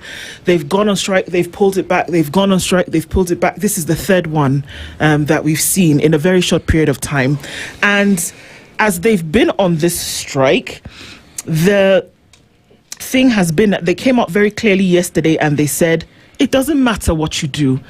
Unless the thing that you do is what we agreed on, we are staying on strike. They said, come rain, come sunshine, unless you adhere to the terms of the collective bargaining agreement, guess what? We're going to continue being on strike. We feel for the people who go to hospital and need to be treated and they cannot. But if we don't do this thing now, we're never going to get a resolve or resolution to this problem. Now, the Kenya Environmental Health and Public Health Practitioners Union has joined this strike, or rather has co-joined in these. And they've said, for a reason, this is why. Now, Brown Ashira Olali is the National Secretary General and CEO of this union and joins us in the Situation Room this morning. Good morning, Brown. Good morning to you. Karibu sana. Thank you. Thank you for being here. Let's get into it and find out what exactly is happening and if the needle has moved. But before we do that, Dennis is going to welcome you with today's proverb. Yes. Okay. Today's proverb comes from Mali. So you think of Mali and there's a phrase that men usually use, I will go to Timbuktu and back. Now, Timbuktu is actually in Mali, and it is one of the centers of Islamic knowledge in the continent. And you think about Mansa Musa, and the richest man in the world pretty much because of the gold deposits that Mali does have. The proverb that you get from Mali today, a fly perched on the scrotum is gently nudged off, never struck. How would you interpret it? Come again? A fly perched on the scrotum is gently nudged off, never struck. Okay. Brown's trying to figure out how the fly got there in the first time. I'm trying to imagine how the fly get to the scrotum anyway. Just chilling by the beach anyway. A fly, come again? A fly perched on the scrotum is gently nudged off, never struck. Okay. A fly perched on the scrotum is gently nudged off. It's gently nudged off, huh? That is, it's a bit challenging. Don't overthink it. Make it as easy as possible. Okay, forget this. Okay, Yeah. Okay. A mosquito on the wall is not hit using a hammer. A hammer, you cannot hit hammer. You don't need to use a lot of energy. Exactly. See? To be able to do a simple thing. Yes. See? You make it simple and do the right thing. Yes. Yeah. Okay. Okay. Some could argue that you would make it simple and just follow the requirements or the standards of a collective bargaining agreement. Exactly. Make it simple and people can go back to work and the people who are sick can be treated. Exactly. Is it that simple? And really, that is the reason why we're actually not getting it right as a country, because precisely simple things don't appear simple to everybody. Particularly when you actually enter into an agreement with somebody. They're actually not taken very seriously. So, and that's the reason why we have been having these perennial strikes, and the reason why the health sector it is the way it is right now, because we have people who don't take it very seriously. They take it, they don't actually be able to don't take it very seriously to the effect that they don't actually be able to actually appreciate it. So we need to reach to a level that we need to agree that it's not actually not working at the counties. We need to have it at the national government. Because really, we cannot be having same issues year in, year out, talking about issues that our government of the day cannot be able to implement. One, for example, the main issue why we're actually having a paralysis in the health sector in this country, and it's quite unfortunate because it is the patient actually bearing the bare knuckle. We have had universal health coverage colleagues who have been working for over 6 years, right? On contract. The contract. These people are the people actually brought on board to be able to help us realize the universal health coverage dream, and also help us fight COVID-19. The government actually got a contract for 3 years for them. When the contract actually elapsed, they actually renewed it for another further 2 years. Then they actually renewed it. So they have actually been on contract for over 6+ years, which is actually against the Labor Relations Act, against the Employment Act. These people are actually exposed to the same work environment together with the other colleagues who are actually on permanent in predictable terms, receiving lesser or meager salaries compared to our colleagues who are actually on PNP. Remember, when you're on a contract, there are things that actually you don't receive. First of all, there's something we call insecurity of tenure. You don't enjoy security of tenure. You're not even eligible to even get a promotion. You're not eligible to even get a loan from any loan lending companies. So these people have actually endured that hardship. And this conversation has been there for a long time. And that has reached a level that as unions we said, no, we can't agree going forward. We need to make sure that we actually bury this issue once and for all. And that's the reason why we actually lobbied for monies. We went as a union to lobbied for monies, actually ensured that the Ministry of Health appropriate monies, and actually monies were actually approved by the Parliament now to be able to convert these colleagues to PNP terms so that we can be able to heal or rather cure the illegality. Has that happened? That one happened. We have the money, but now the problem is there's actually the two levels of government that are actually trading blame games. There's a push and pull in between the two. None of them want to take responsibility. I want to give credit to Honorable Duale. Actually, when he came in the ministry, there was an issue about the UHC. He tried right now at the payroll of the UHC, they actually changed the ROD terms from now contract to PNP terms. But now the problem, the ROD on payroll. For whom? For the UHC. So the ones who've been on strike, who've been in contract for 6 years, yes, are now saying that it's now changed now on payroll from contract to PNP. Okay. Now the problem comes here, Nduh. When you're actually changing on a payroll and you don't have the letter to show that, it is actually the appointment letter that actually defines the terms and conditions of engagement. So who appointed them to PNP? They were actually appointed by the counties. The ministry advertised positions. And because health is a devolved function, those officers were actually interviewed at their respective to help counties. Brown, to help contextualize the issue. Because time and again, we keep seeing you guys in different formations coming out to the streets and protesting. Could be doctors, could be clinical officers, it could be nurses. Public health. Yes. And could be the private hospitals demanding payment that are long overdue. Yes. And the issue narrows down to one thing: resources, money. Correct. You don't complain about anything else. You don't complain about regulation. You complain about remuneration. Now, as we understand it as Kenyans, health is a devolved function. So the CES and the national government should have very little, just within policy level, to do with the health management of our country, the health system. So if health is a devolved function, and today you're saying you don't wish to have a reversal of the constitution, where it goes back to the national government, whom do we blame? Is it the people, the governors? Because from what you're saying, you're even appreciating, the front page of the Daily Nation is talking about 1.2 billion being lost, courtesy of the same CS Health you're saying you're grateful for.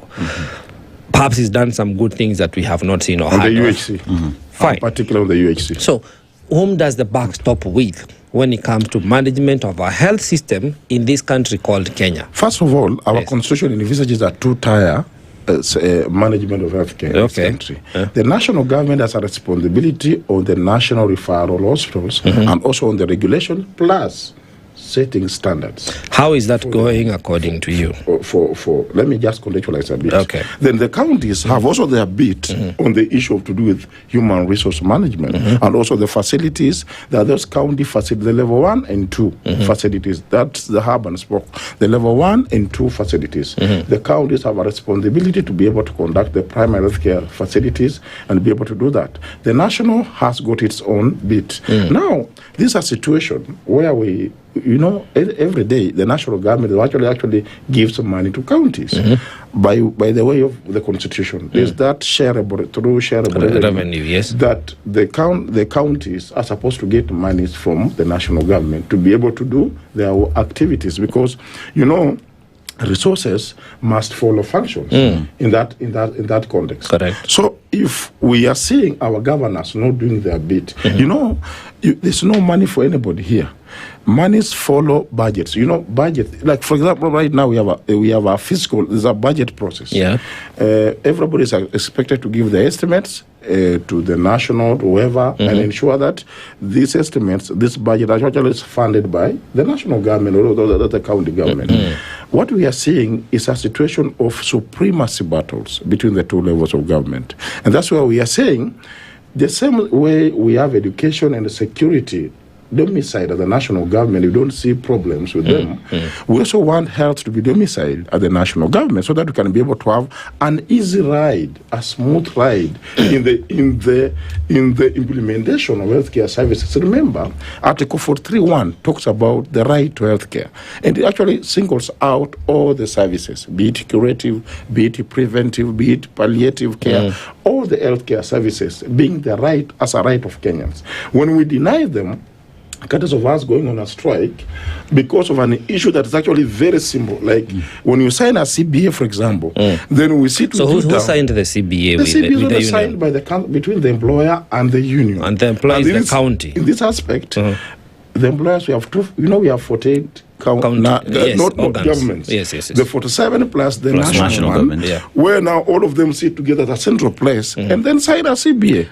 Therefore, it is their prerogative to be able to implement the CBA. So before you take the industrial action, before you take the industrial action of going to the streets, yes, and Well, rightly so, because you're fighting for your rights, but patients will be abandoned in one way or the other. Correct. Have you sought audience with the 48 organs of employment? The Labour Relations Act is very clear. Yes. There's a procedure to issue a strike or even a lockout. If you have to go on a strike as an employee or as a worker, you give, first of all, a demand notice. Which we did. Okay. We gave a 21 days demand notice. Later on, the demand notice was not honored. We later came and gave now a 14-day strike notice, highlighting the issues that I'm actually discussing them here. The same 14 days elapsed. The national government, the county, did not invite us for a meeting. For example, and in our notices, we've always said, we remain available for amicable resolution. The employer has not invited the trade union, the other union need us in a meeting. How do we expect us to speak? We don't speak with the walls or tables. We expect that, being a serious government, they will actually see the sense of inviting the union leaders for a meeting, broker truce, or rather broker stalemate because of the issues. Let the Minister of Labour is silent. The Minister of Health is silent. The Council of Governors are trading blame games to each other. Where do we actually go? And here we are saying these issues need to be sorted. Now, we cannot be able to talk when we have not been invited on a table. We are saying even right now, even if they were to call us even right now, we are willing to go and sit down, agree on the issue, and not just agreeing. We need to agree and have an implementation of framework on what we're actually agreeing. Remember, doctors went on a strike on a 2017 CBA. That was actually signed and not implemented. We have a tendency in this country, we have a tendency in this country of signing documents, then we don't implement them. And Brown, that then brings me to my question where you have sat before with all these centers of employment. Yes. Right? National and county governments. You have signed CBAs. They've not been honored. You've just confirmed here that the cabinet secretary changed on the payroll the payment status from contract to PNP, right? Yes. While at that then, from where I sit, if the contract does not give that right to be paid, that is an illegality, because you're paying using what document, because at the end of the day, it is the contract that you've been given to confirm that you are PNP that then gives the right for one to be paid on permanent and pensionable terms. From that right there, that is an illegality that you as a union as well should be highlighting. But that notwithstanding, I want to look further beyond that, where we equally look at understaffing within your union, within your framework, and that has affected in terms of going to schools, going to hotels, to do your research, to look at how all these public utilities, if they are fit for occupancy, but that is not happening as we speak. So how dire is the situation, and is there any room for negotiation with the government or these centers of power? And if not, then what's next for Kenyans? I'll begin with the part A of your issue about the change of ROD from contract to PNP. I'll say, to me, that was a stopgap measure. Really, remember, these people were not paid. They were actually they actually worked for the whole July without a pay, and therefore they were also actually continuing to work. Remember, there's this trading of blame games, and therefore remember the PS for medical services issued a circular to the State Department of Public Service and Human Capital Development to request to revert back, because remember, the national government had transferred, or rather migrated the payroll from the national to the counties for purposes of ensuring that we have a smooth flow of transition from PNP, from contract to PNP. But that did not happen. So when the government or the national government, or the Minister of Health saw that, and be able to avoid crisis, because these people need to be paid at the end of the day, they are actually working. They requested for the payroll to be reverted back to the national government so that they can be able to facilitate the payment. That's what I'm saying. That's why we actually giving credit to the CS, because actually, why not? Because of that, then we also be in a very dire situation. But it's still an illegality nonetheless, though. Be it as it may. No, that's what we are saying. It's still an illegality. You cannot call upon the law. Yes. To protect you while breaking it at the same time. Well, who is the employer of these people? Who is paying them? Is the Minister of Health. But they committed. It's the Minister of Health. These people are actually seconded in short, because of course the person who pays you is actually literally is your employer, because I've owned your payroll. But the fact that these people actually working at the counties, the person paying me, the actually is not those counties. But let me ask you differently. A primary responsibility. Let me ask this in a different way. Yes. Let me ask in a different way. Yes. Any Kenyan today would go to court, correct, to ask that funds that have been paid to your members without legal documents, without a legal contract, be paid back. That's a reality. And that as it may, then you as the union, knowing very well that your members are being paid outside the law because they do not have contracts that give them the right to be paid that money. What is the ministry and all these centers saying with regard to that? Because you're staring at a matter in court. You see, two wrongs don't make a right. Thank you. When there's a problem, you identify there's a problem. As a leader, you have to solve the part A of the problem, which is, and I remember I began by talking about a stopgap measure. I'm not saying this is the real issue, and that's why we are still on strike, demanding that this issue about PNP be resolved. By the way, we don't care who gives them, whether it's the county or the national, so long as these people are issued the PNP letters, that's all we are actually asking for. So the Minister of Health, as it is now, are actually the legal employees of these people, because are the ones actually. So it's not the county. It is not the county. The county is there for the service, but the payment emanates from the Minister of Health. So today, yes, is the contextual issue just the contract, or are there any dues you are demanding? We're actually demanding even service gratuity. Which is, in your estimation, how much is that? That is calculated to 31% of the basic salary. And all of these were in the CBA? Yeah, no.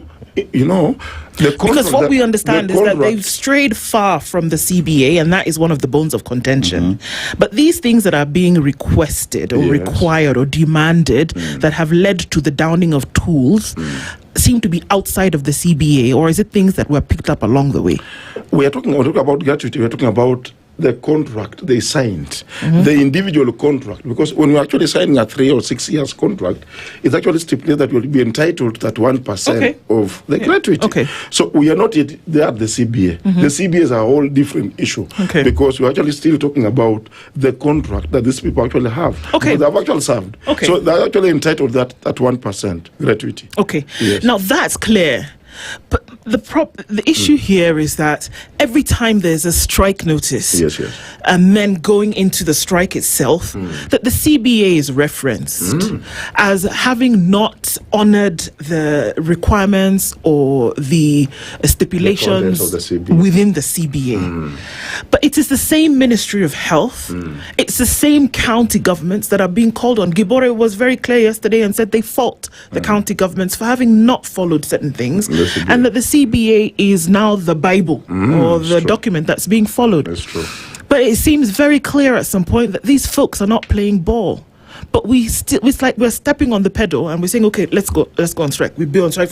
Then somebody needs to just come and whisper in your ear, and then you say, okay, fine, let's go back to work. That if this thing was so serious that it wouldn't matter what was said, folks wouldn't go back to work. Because the reality of the day, let me tell you what the reality is. Today, as we're looking at this thing, paralyzed operations, inpatient admissions. Somebody is sick, they need to be admitted. It's not going to happen.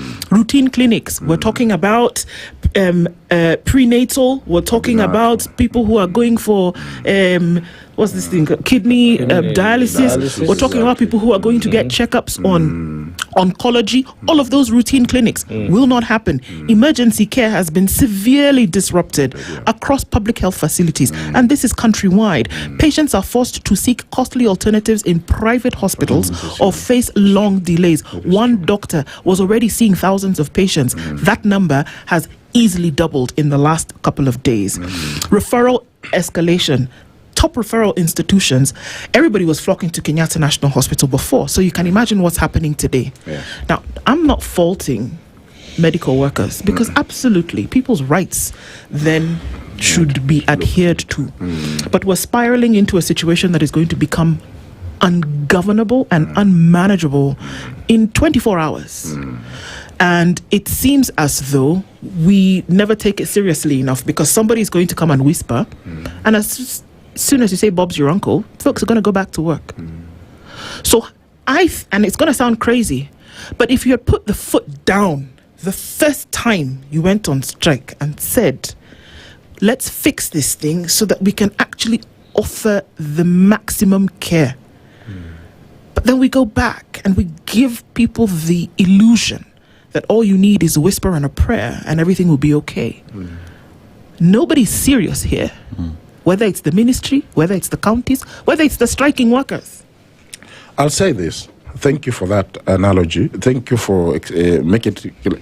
A CBA, for example, a collective bargaining, it's a document that has a myriad of issues agreed upon. That's what's called a collective bargaining agreement. We bargain. The two parties sit down and bargain. And part of the issue that actually entail the CBA, the issues to do with the allowances, for example. I can talk about, for example, call allowance. For example, clinical officers are actually talking about enhanced call allowance. Also, public health officers are talking about issues to do with the allowances, promotions, employments. So if we sit down, for example, with an employer, agree, for example, that, for example, by this date, we need to have actually a given specialist clinician or specialist public health officers a special allowance, and then you negate as an employer to be able to adhere to that.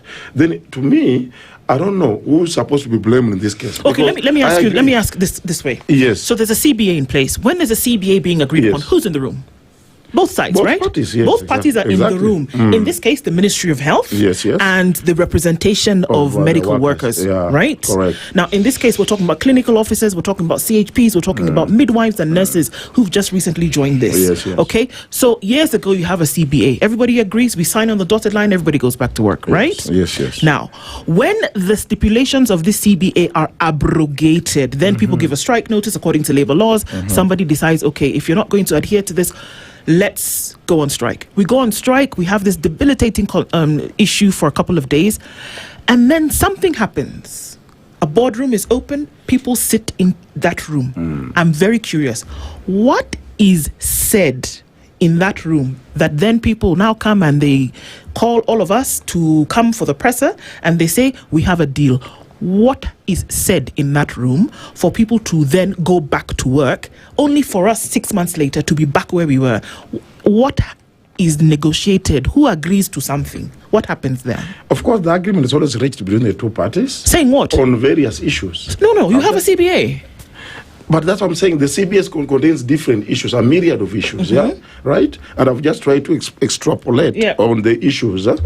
If, for example, we agree, for example, on issue of the allowance, and then you don't pay us. Yes. For example, we have agreed that from this January, or from beginning, we actually in August. Yes. We actually, for example, public health officers will be entitled to allowance of this amount of money. Yeah. Then we go for 3 months, you're not paying. It means you have negated on the CBA. Then it means that then we must be able to go back and start asking, how do we have now these things realized? And by the way, strike is always a last resort. We've always been engaging. You know, we also don't like going for a strike. For example, before we go for a strike, and that's why we say, with that window of trying to talk to the employer, give them a notice of inviting them for a discussion. But when the employer is actually adamant, that doesn't want to come on the table, that's where the problems come in. Brown, I mean, what is it a conversation about? Come in and have a cup of tea? That's what I'm asking. What happens in that negotiation? You've just said, from January to August. Yes. An allowance that is owed is unpaid. Yes. What makes sense to me is that when you're in that negotiation room, we are coming out when the allowances have been paid. So what is it that's said for people to agree? They've not paid from January to August. So the assumption is that in that room, when you're saying we will not go on strike or we've called it off, is that somebody signed a check. Somebody signed on the dotted line. Or no, or what? Because what is it that somebody is going to say that will then say, okay, fine, we're no longer on strike, when the thing that took you to strike has not been resolved? You see, Brown, you always develop what you call a return to work formula. Right? Formula, So that's the consensus from these whole negotiations. Yes. And time and again, that is violated. Could be with you, the healthcare professionals or the teachers, various, categories. Category of people. This happens with our outgoing regime. Now, the question is, healthcare is a public service. Just like security. Yes. Just like the judges. We don't hear much. Police do not strike saying that, our CBA. They've never demanded a CBA, right? They are members of the discipline. Yes. So, healthcare being a public service. Yeah. In your opinion, as you go for the county, governors, as you go for the CS Health, what is the CS of Public Service saying? Because this is a long-standing matter that has not been resolved, and from what you're saying, you're not very optimistic about the matter. Being a public service, being a public good, healthcare is one of the things we can, just like security, one of the things we should not afford to compromise on. Yes. I'll say this, and that, by the way, that's the reason why we're saying in this election, and we are very particular in this election, while we are voting for our leaders, we're actually asking the IEBC to provide another ballot paper box. We want to vote for Health Service Commission. We want health to be reverted back. But that is not practical. But that is, let's be realistic, because no. For as long as the Constitution is alive, what we have is what we work with. Today's provision provides that you have a CS Health, and you have so many other CSs and PS. So we cannot have a seventh ballot. That is not going to happen. So that even your union members, you do not give them false hope. There will not be a seventh ballot on the 10th of August next year. And then prepare for perennial strikes, because let me tell you, because for free, there's something we need to live to.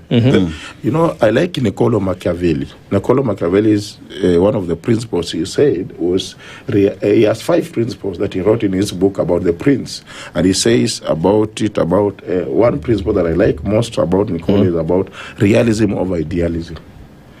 That you must be very real to the situations. You must come to the ground and understand that things are not working.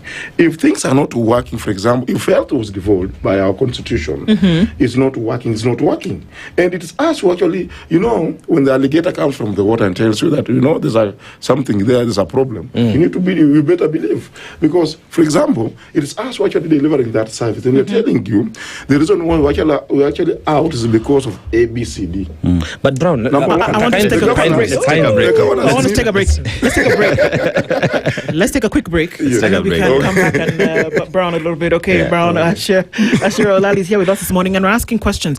And then maybe we need to ask ourselves at some point, do we need these CBAs? Because for crying out loud, they've been there for years and they've not been adhered to. Why do you go and negotiate for a CBA?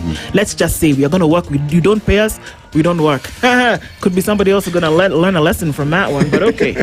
Let's be back in a bit.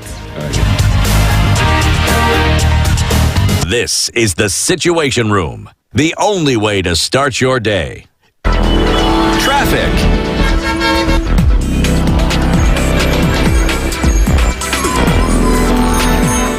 All right, where are we with traffic? Today has been a good Tuesday, not much in terms of traffic. If we take a quick look at what's going on the Thika Superhighway, that looks good all the way through towards the CBD. You'll just have a little bit of that as you get to the Pangani underpass. Actually, I lied. There's quite some traffic that's coming in on the Thika Superhighway, coming in from Clayworks through towards the Outer Ring Junction, so slowly moving in that direction. And then there is some traffic this morning on Mombasa Road heading out towards Nyayo Stadium Roundabout, and it'll take you towards Uhuru Highway and into the CBD. North Airport Road has some traffic in and outbound around Embakasi, and so it looks like we're still in traffic hour this Tuesday morning. Let's try to keep it moving. If it does get sticky, do talk to us. SpiceFM KE on X, hashtag the Situation Room.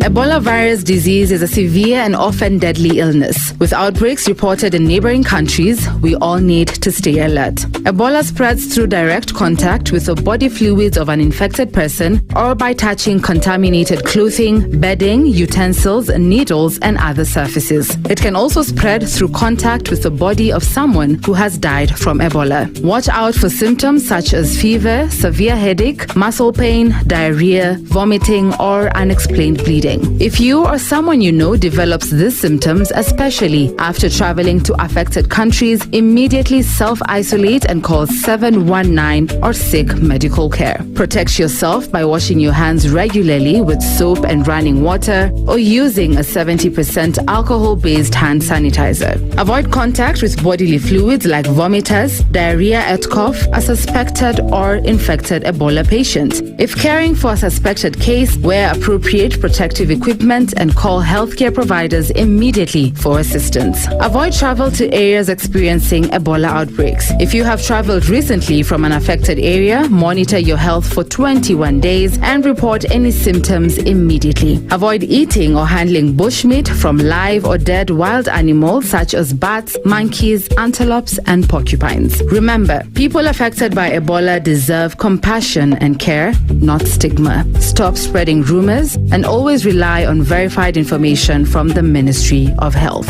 For more information, dial *719#, call 719, chat with Jali on WhatsApp at 0700-719-719 or visit www.health.go.ke. Stay informed, stay safe. Together, we can stop Ebola. This message is brought to you from the Ministry of Health, KNPHI, and partners.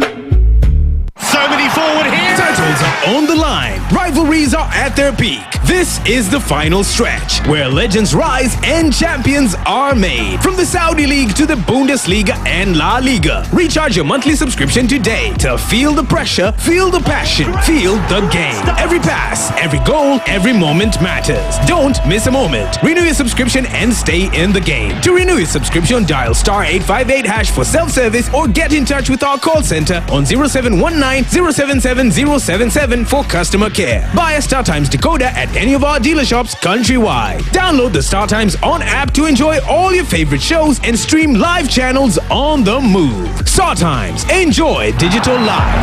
Sebastian Allaire. Mature, intelligent talk every morning. Spice up yourself. Mornings done right.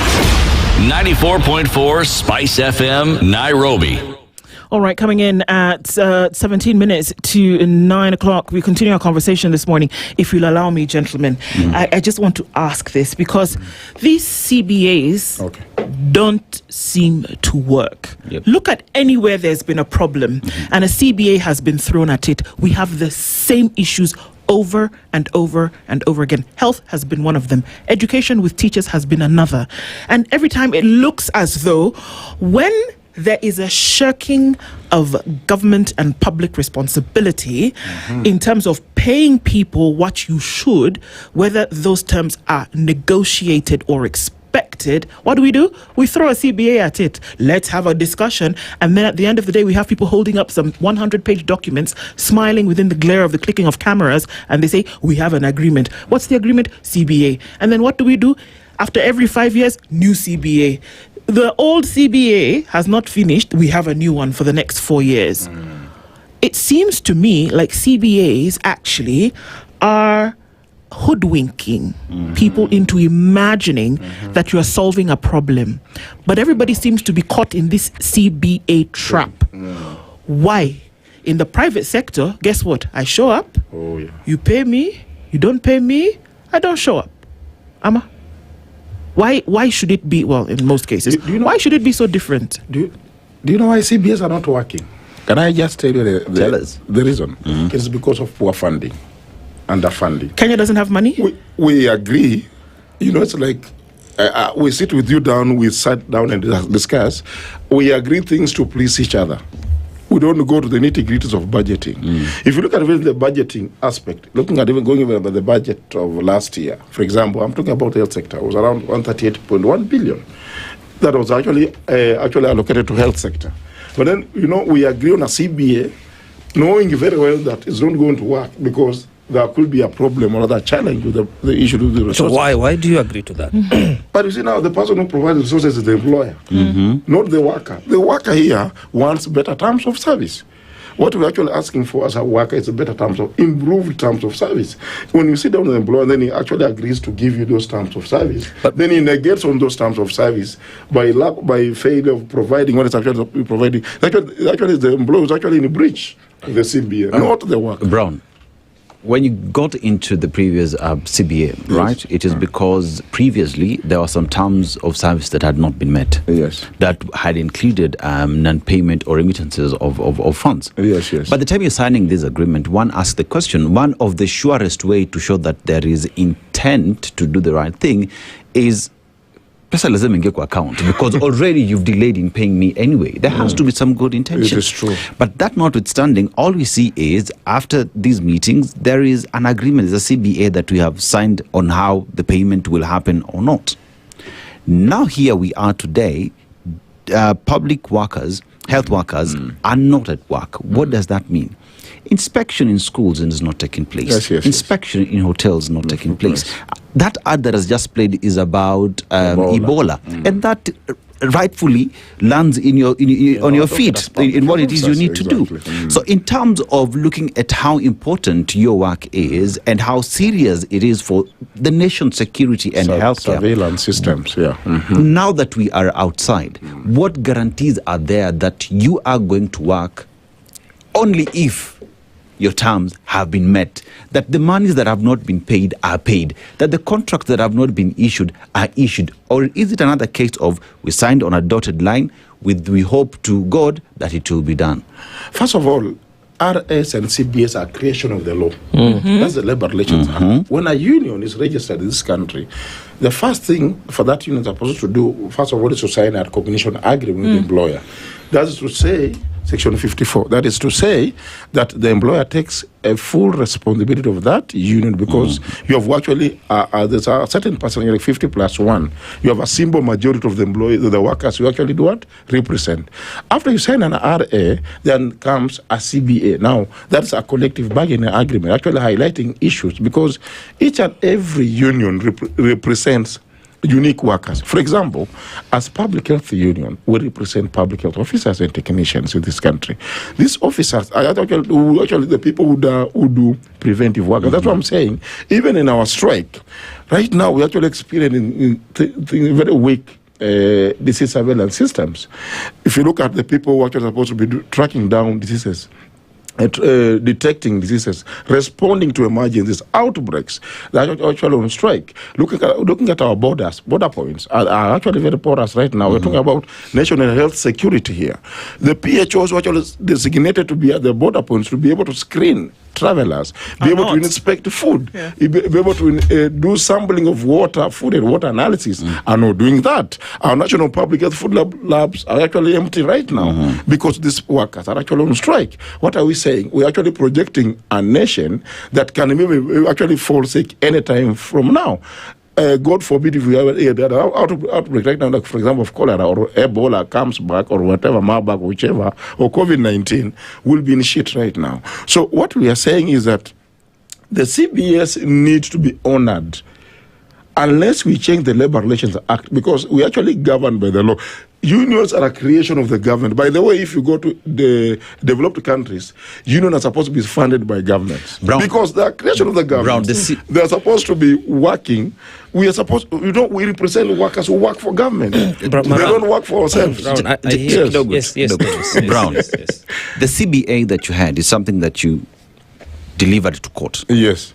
Deposited in court, right? Yes. That means it's an order of the court for implementation, right? Yes. That has not been honored.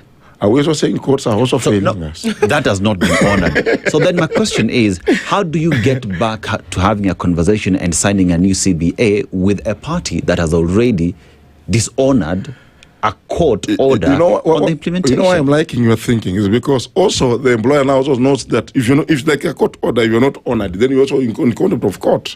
Because The reason why we deposit a CBA with our court is because for the simple reasons, to be able to track it and ensure that it's actually honored, because it's the award between two people. And sometimes because of the trust issues, let me tell you, the reason why sometimes, this is like a marriage. When you're actually marrying, you have to have faith in each other. It's a toxic one. You have to have faith, you have to trust each other. If one partner goes outside and actually does very fun things, then you now talk of divorce. Actually, that's why we are talking about now, a divorce in this case. So when we actually have agreed with the CBA, and the CBA is actually one partner negates on its bid, therefore it means that the whole thing is actually not happening. I'm trying to trace, Brown, yes, where a possible solution could lie, because we can talk about the problem until the cows come. Okay, cows come home. We've had a very milky conversation this morning. Sorry. Yes, we must try to look into where solutions can come from. From what I'm hearing you say, you seem to have more of a problem with the law, regulation, constitution than the people who are in office.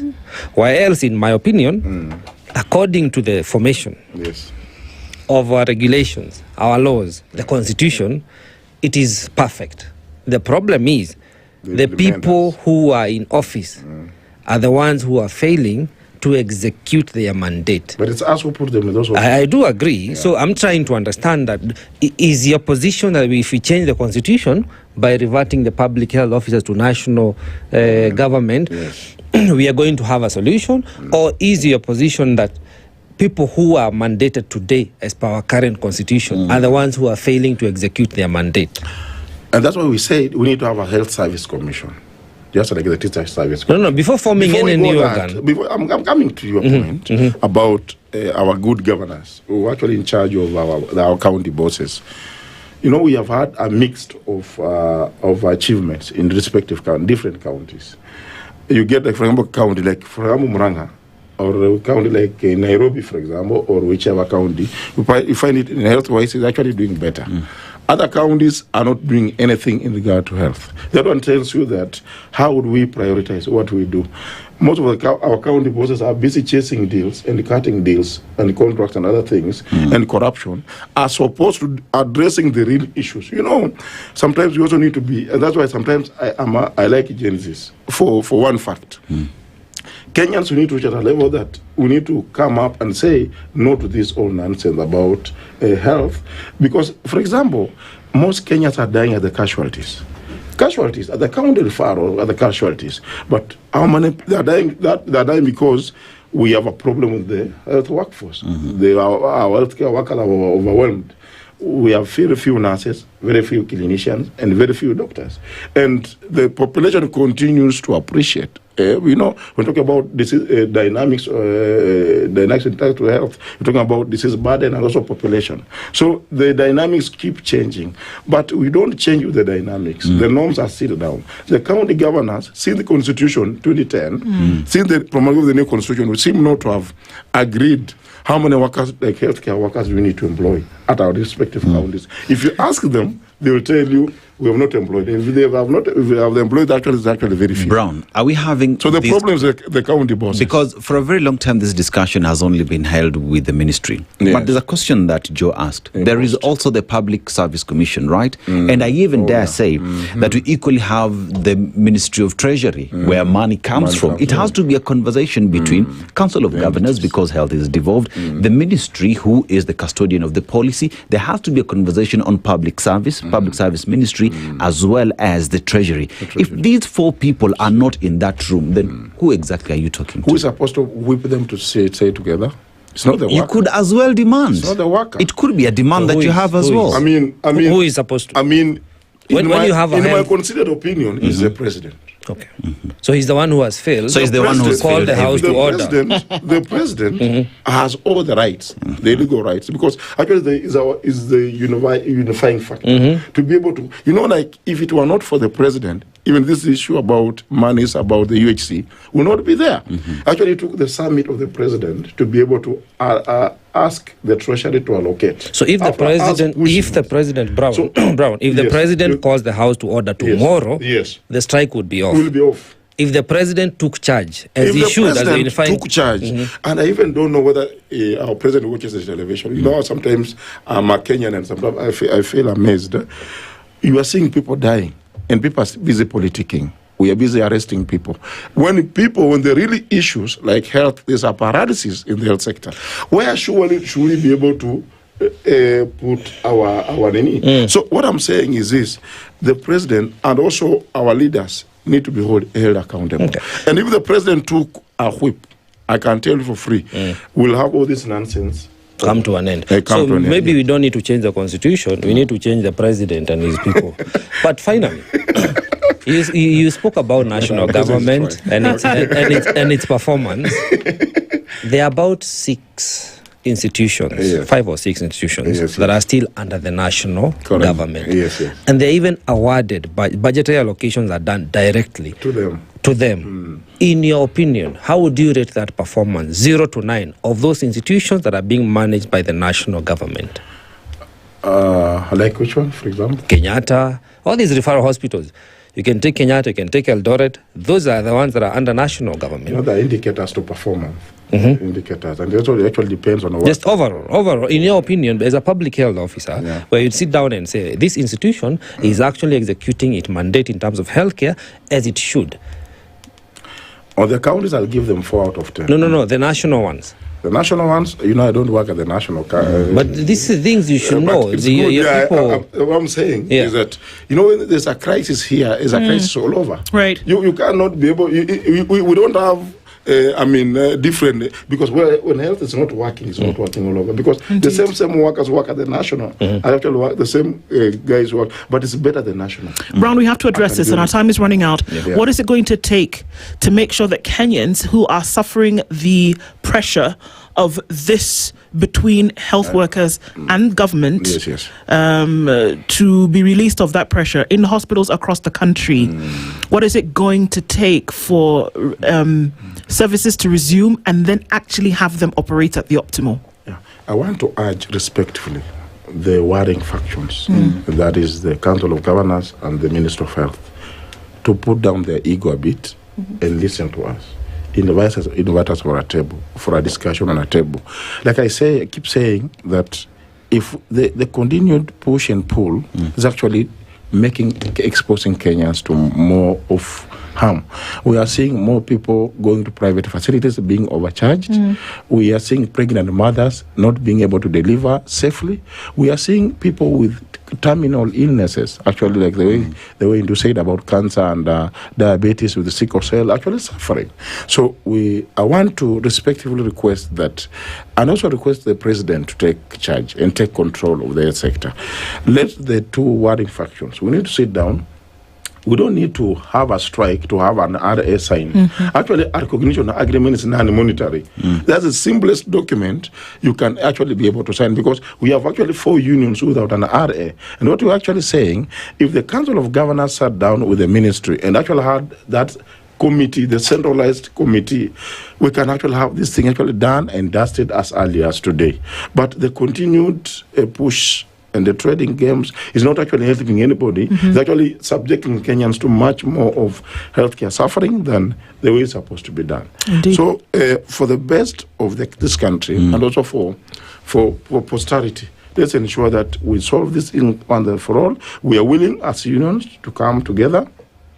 And we don't want to go on a strike. We want to solve this issue once and for all. And everybody should actually do their bit. Brown Ashira Olali is the National Secretary General and CEO of the Kenya Environmental Health and Public Health Practitioners Union, of course, with KUKO and the Nurses Union and the Midwives Union, all in this strike. Saying, you know what, we need to get this thing sorted out. And the things that we agreed on sorted out once and for all. For a health system that works. Indeed. Thank you for being here this morning. Asante Sana. It's one to watch. We'll continue watching it. Good morning, 9 a.m.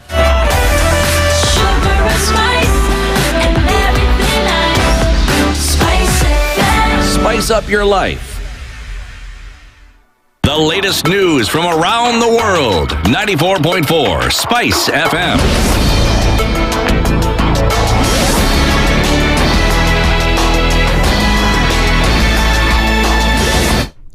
Good morning, this is the news. I'm Sheila Tembor.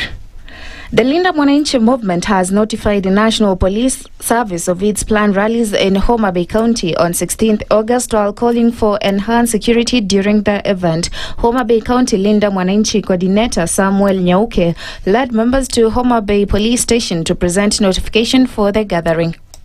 We came here this afternoon to present our request in accordance to the law. That the police do provide security to Linda Mwananchi rally that will take place on 16th of August this month. And we did write a letter pursuant to the directions given to us by our team leaders in Nairobi. We made appointment with the county commander, and we really wish to thank him for the courtesy that he has extended to us.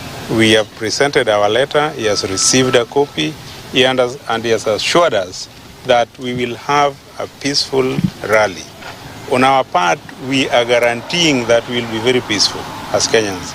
And we pray that all our followers, those who truly support Linda Mwananchi, to be peaceful on that day and do not cause any fracas. He also urged political leaders in the area to avoid violence and ensure the rally is peaceful. On our part, we are guaranteeing that we will be very peaceful as Kenyans. And we pray that all our followers, those who truly support Linda Mwananchi, to be peaceful on that day and do not cause any fracas. Similarly, we are extending this request to those we are competing against, that is the ODM brigade that is in the broad-based government, or any other political formation that is around, that we would wish to go through this political period very peacefully. Western ODM leaders have warned UDA against interfering in the party's affairs, saying ODM will decide its presidential running mate ahead of the 2027 general election. Speaking in Lugari, MPs Nabi Nabwera and Christopher Aseka, alongside Kakamega woman representative Elsie Muhanda, said a decision on whether cooperative CS Wycliffe Oparanya will take the position rests with ODM. Tumeona wenzetu ambao wanasema wanafanya coordination sijui ya presidential election, hatukatai. Wanasema kwamba tuachane na mambo ya kuomba kiti ya deputy president. Tumewaambia kwamba mambo ya Oparanya si mambo ya Waluya. Mambo ya Oparanya ni mambo ya chama cha ODM. Governor Lusaka, wacha kuingia kwa maneno ya ODM. Sisi ODM tumefanya mkataba na President William Ruto na tumekubaliana ya kwamba kiti ya deputy president kitatoka kwa ODM, na uache vile tunachaguana kwa ODM ni kazi yetu, ama namna gani? The leaders also say they have no disagreements with Deputy President Kithure Kindiki, urging him to continue strengthening President William Ruto's support in the Mount Kenya region as Western leaders compete for the position.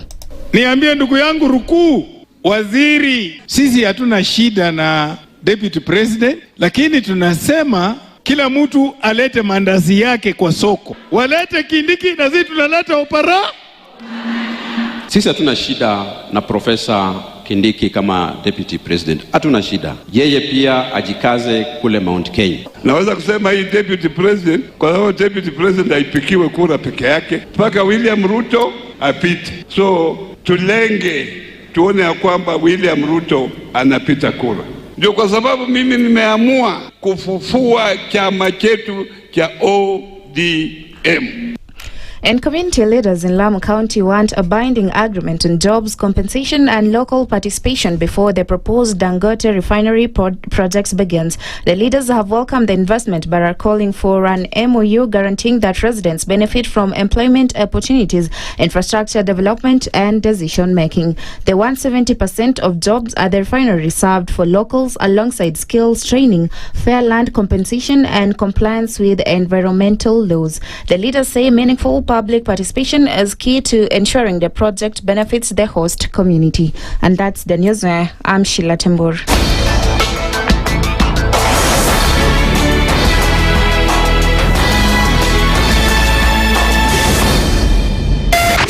.4 Spice FM, Nairobi.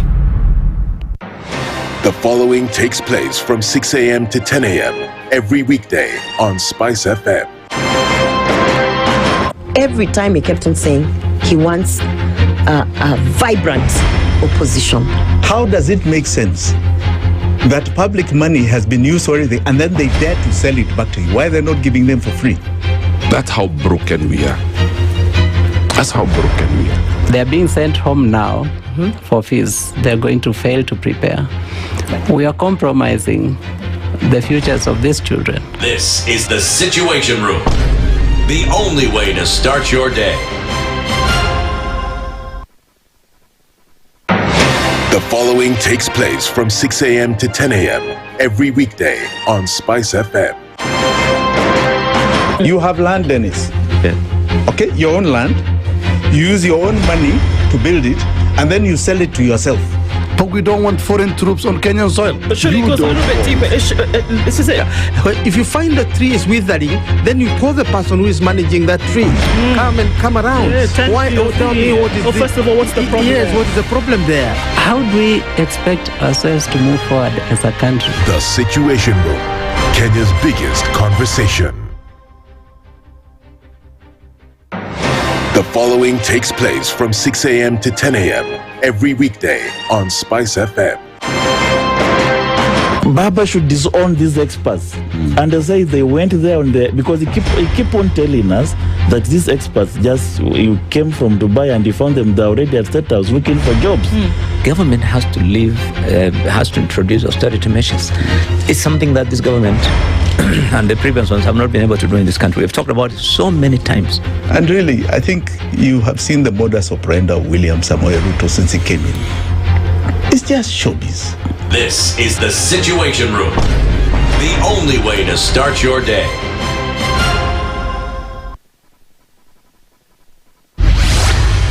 Mature, intelligent talk every morning. Spice up yourself. Mornings done right. 94.4 Spice FM, Nairobi.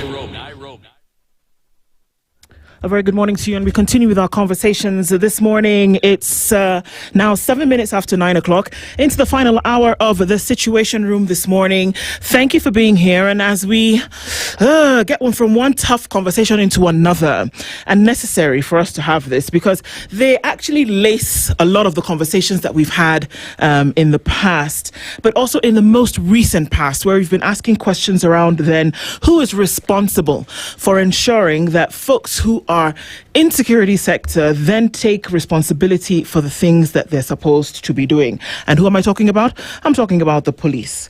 All right, so we're getting into a conversation this morning.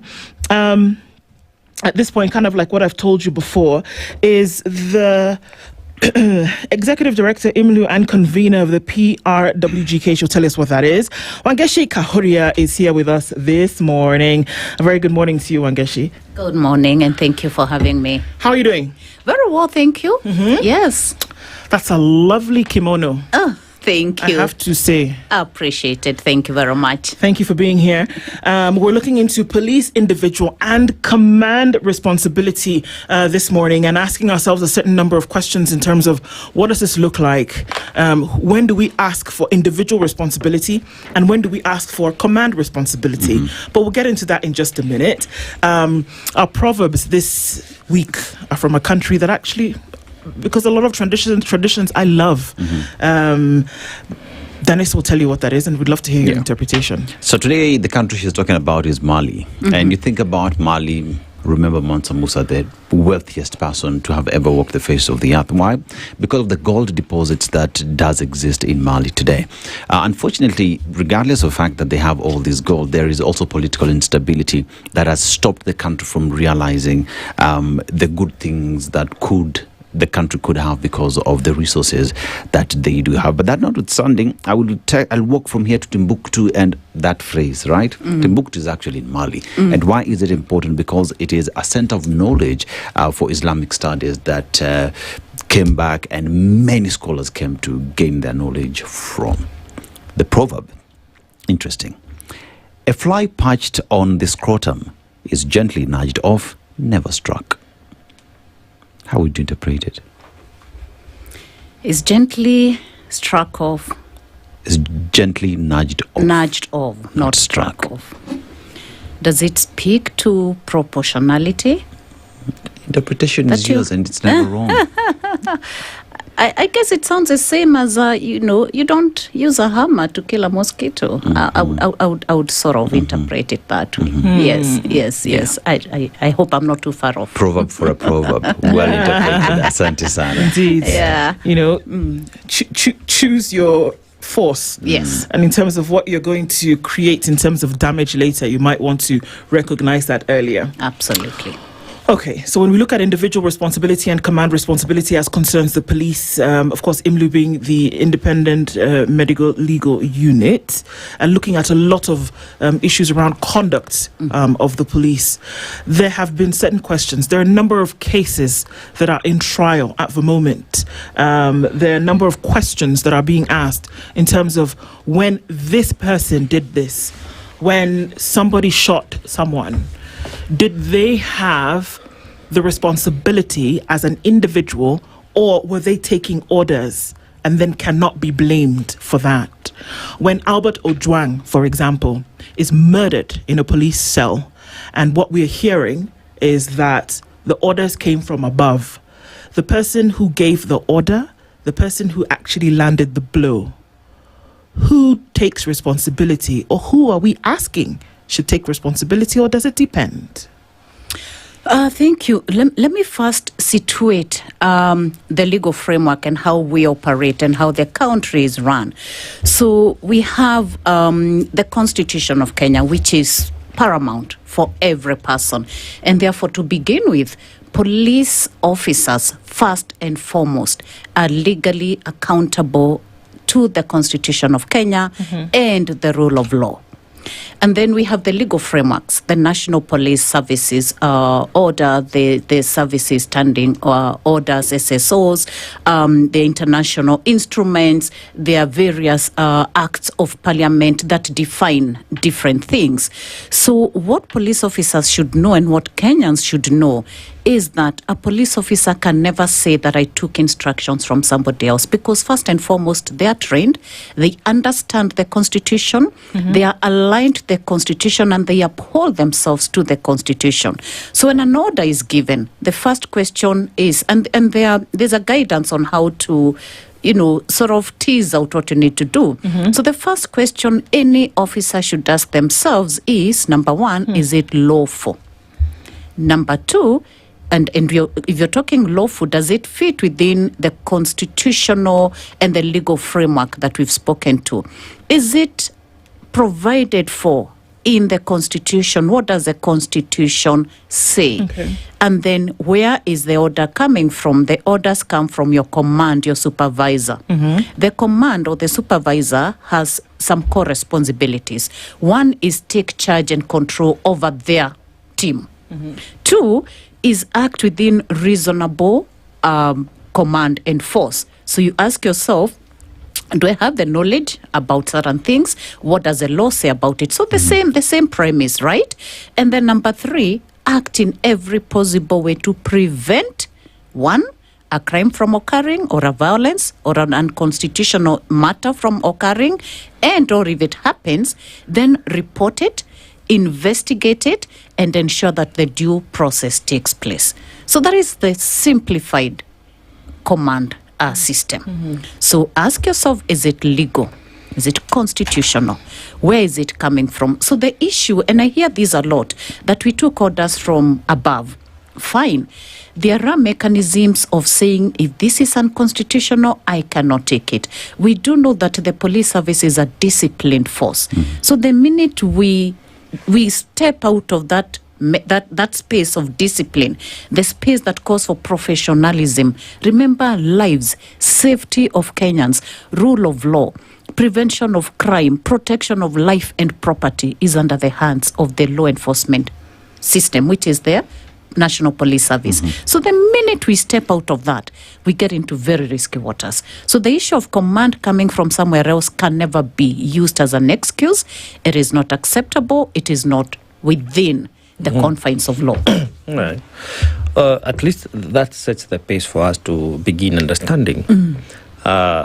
the path we must, and I say must, embark on to make sure that these symbiotic relations between the police and the citizen and all other organs works out and works out for the common good. Right. Now, this is not the first time we are having Kenyans. When I say we, I mean Kenyans. We, the people, are having challenges with our relationship with the police, whether they were called the police force or the police service. It's not the first time. And unfortunately, the conflict that we've had with the institution of the police, of the discipline forces, has resulted to loss of life, which cannot be replaced. Therefore, it behooves each and everyone today who is in a position of influence or understanding to make sure that we are able to protect any loss of life and damage of properties. Now, when you look at what you call best practice, because every now and then we are saying we are benchmarking. We are trying to improve on service provision to our citizenry based on what we are home growing and what we are also importing. What are we missing as a nation? Because the conversation I feel that we never talk about. We come here and say police are misbehaving or the people are provoking. Somebody is not is neglecting their duties. But what are we missing as a nation, as a country, to foster a working police service? Interesting question, very, very complex question, I must say. But I'm glad that you asked it, because these are the kind of questions we as Kenyans must begin speaking about and with each other. One of the things you've talked about is what I call the trust deficit between the people and those that keep them safe. And we need as Kenyans first to appreciate that this is a disciplined force. It is paid for by our taxes. However, it has key responsibilities and mandates, and it functions in a certain way. Given that kind of understanding, we also have a responsibility to work with the police service. That's why it's a people service. It's meant to be a service, not a force. And I know the difference has never been clear because the behaviors and habits have not changed. However, from the people, our responsibilities are, one, to understand their role and how the police should conduct themselves. When we have that understanding, we are placed better to engage them. Number two is to track and also report incidences.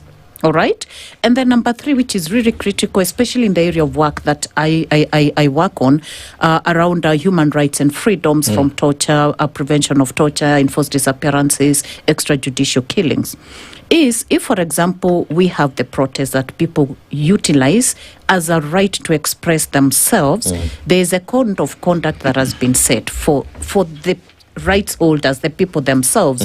You're notifying the different offices, you're being organized and going onto the streets, following the routes that you have planned for, behaving in a certain way. And we know that Kenyans, when you actually talk about protests, Kenyans have been peaceful protesters. What has happened, and I really believe in that because I've been on the streets and because a lot of people I engage are on the streets as peaceful protesters. What happens is that we now allow, and the police system allows, infiltration through hired goons, through criminal gangs that come and infiltrate. So the responsibility of the Kenyan at that point is obviously to report this and make sure that it reaches the ears of the security enforcement. But then for the security service, the police force, because they're the people with authority, power, and control, they have a bigger responsibility and a bigger mandate and are accountable to the people of Kenya and to the Constitution. And so they must behave in the way they are expected to behave. And that is defined in the standing orders, it is defined in the Constitution, it is defined in the different acts. And so one of the ways that they can actually start building that trust within people, one is being responsible for their actions. For example, when there's an extrajudicial killing, do not cover it up. Ojwang's case, which you've just mentioned, is a classic case. Somebody is arrested on the 6th of June. On the healthy. On the 8th of June, the person dies. and the person has died, is killed. Thank you. Is killed in a confined space, a holding cell. Now, the police, and what we have seen, this is an ongoing case, but allow me to just speak about it because it's in the public domain. Now, the police, not one person, several people work together to cover it up. That means even saying that I was under instructions has completely gone out of the way. You're willfully, consciously, intentionally concealing a crime. That makes you a criminal yourself at that very point. So all these people, and it's not one person, so you can imagine how much effort it took for them to sort of come up with cleaning the scene of crime. The police are number one supposed to protect the scene of crime. So that holding cell was a scene of crime at that point. Ojwang himself, the late, his body was a crime scene. It was tampered with, So I don't know what kind of training we keep talking about to do the right thing. So that's one of the things. So don't conceal evidence, don't tamper. It is practical. It is so simple in the books. If you read the services standing orders, it is so clear. Number 2, the supervisor and supervisors. So if it's your supervisor who ordered you to clean, then use your conscience and report, whether it's during, if you're not able to at that point, report after to the supervisor of the supervisor and say, this is what I was asked to do, report it. Remember, we have investigative arms that are provided.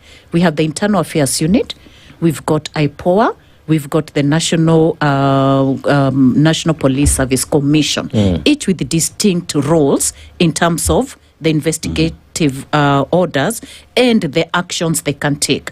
So there is a process of reporting. We also talk of whistleblowing, for example. There are so many mechanisms that you can use to report crime. So don't lie to yourself that because an order was given, you're not criminally responsible and liable. In fact, you can see from the officers now, they're in court alone, and it will catch up with them. So you're going to go in for murder simply because you took an order that was unlawful and you knew it, you did not report, you actually committed a crime, and the crime now is murder. So there are many processes and there are many things one can do. Wangeshi, as you've just painted what then the responsibility of a police who's supposed to implement an order should do, there is also the understanding of a country that we are in, where the country that we are in, many would say there is a police capture. Police are supposed to capture offenders and bring them to justice, right? But in this case, we're talking about police capture by the political class. Because every other time, even as late as yesterday, during the arrest of MP Kagushi, we're being told that there were orders from above. And that in its own self paints a picture of a police service that is not operating as per the law, as per the constitution or the standing orders, because they are captured in one way or the other. I'll also give you another example of the OCS Central, when he released all the arrested demonstrators and said there was no crime here. What did we see? He was arrested and later transferred.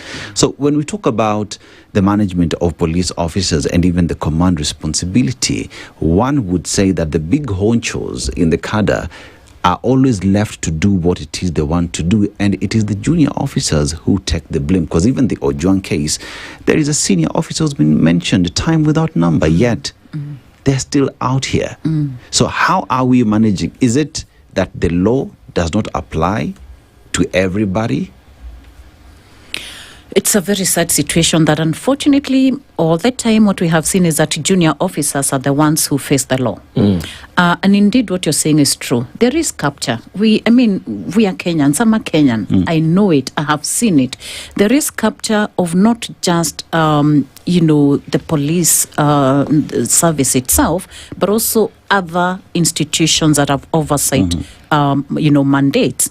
And so that places Kenya in a very difficult place. But the question is, why do we have persons in leadership positions allowing themselves to take up a responsibility and oversee an institutional, a national constitutional institution, but under instructions of the executive. You know, it is not right. And one of the things that the police service is supposed to be is independent. That is a very big responsibility of the police. It's actually supposed to be an independent service. The Inspector General of Police is independent. He should make his independent decisions. And actually the chain of command is that it goes back to the Inspector General of Police. So he cannot, and I'm using he because the person sitting in that office now is a he cannot use the excuse of I was given instructions. From where, by who? That's your office, right? And so the question of independence is worrying. The oversight mandates, when they do the investigations, they should be clear. I mean, because it leads to a certain level of command. The command could be at station level, command could be at county level, sub-county, whatever it is. That command is defined. So what does the justice mechanism do? So I think institutions have to start not just working together, but delivering based on their mandates. And they need to remember that they are not employed by the executive. They're employed by the people of Kenya. And I keep saying, and I don't think it goes very far, but anyway, it is a fact. At the end of the day, you leave a legacy. The office you hold. What do your children, what are you telling your children? What will they be saying their mother, their father, their sister, their dad did when they were in that office? What legacy are you carrying? And for the police service, the biggest issue is also not just what they do, but the perception of what Kenyans see and uphold of the police service to be. You did raise again the issue of the service from the force. One of the things we are contending with right now and really struggling with, is the issue of excessive use of force, arbitrary arrests, the kind of decisions you've talked about. Somebody who plays his rightful role and duty being punished for doing good. What kind of a country punishes good? I mean, he only did what was right. The arrested persons had no case to answer. And I'll tell you, a lot of the protesters who are arrested, when they're taken to court, because we are there frontline, most of them are never charged with anything. They are released. They are released. They are never charged. They are released after. Those that are charged, it's flimsy charges, which don't hold water. And so why go all this way to curtail a fundamental freedom that is provided for?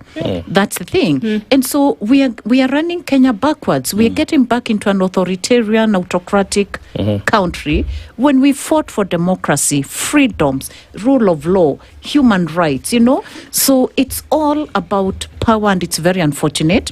And I don't know whether I've answered your question, comprehensively. I want to come to the independence that you mentioned, because you mentioned the OCS, for example, who was then, what happened to him? Was he transferred somewhere else? You know? He was arrested.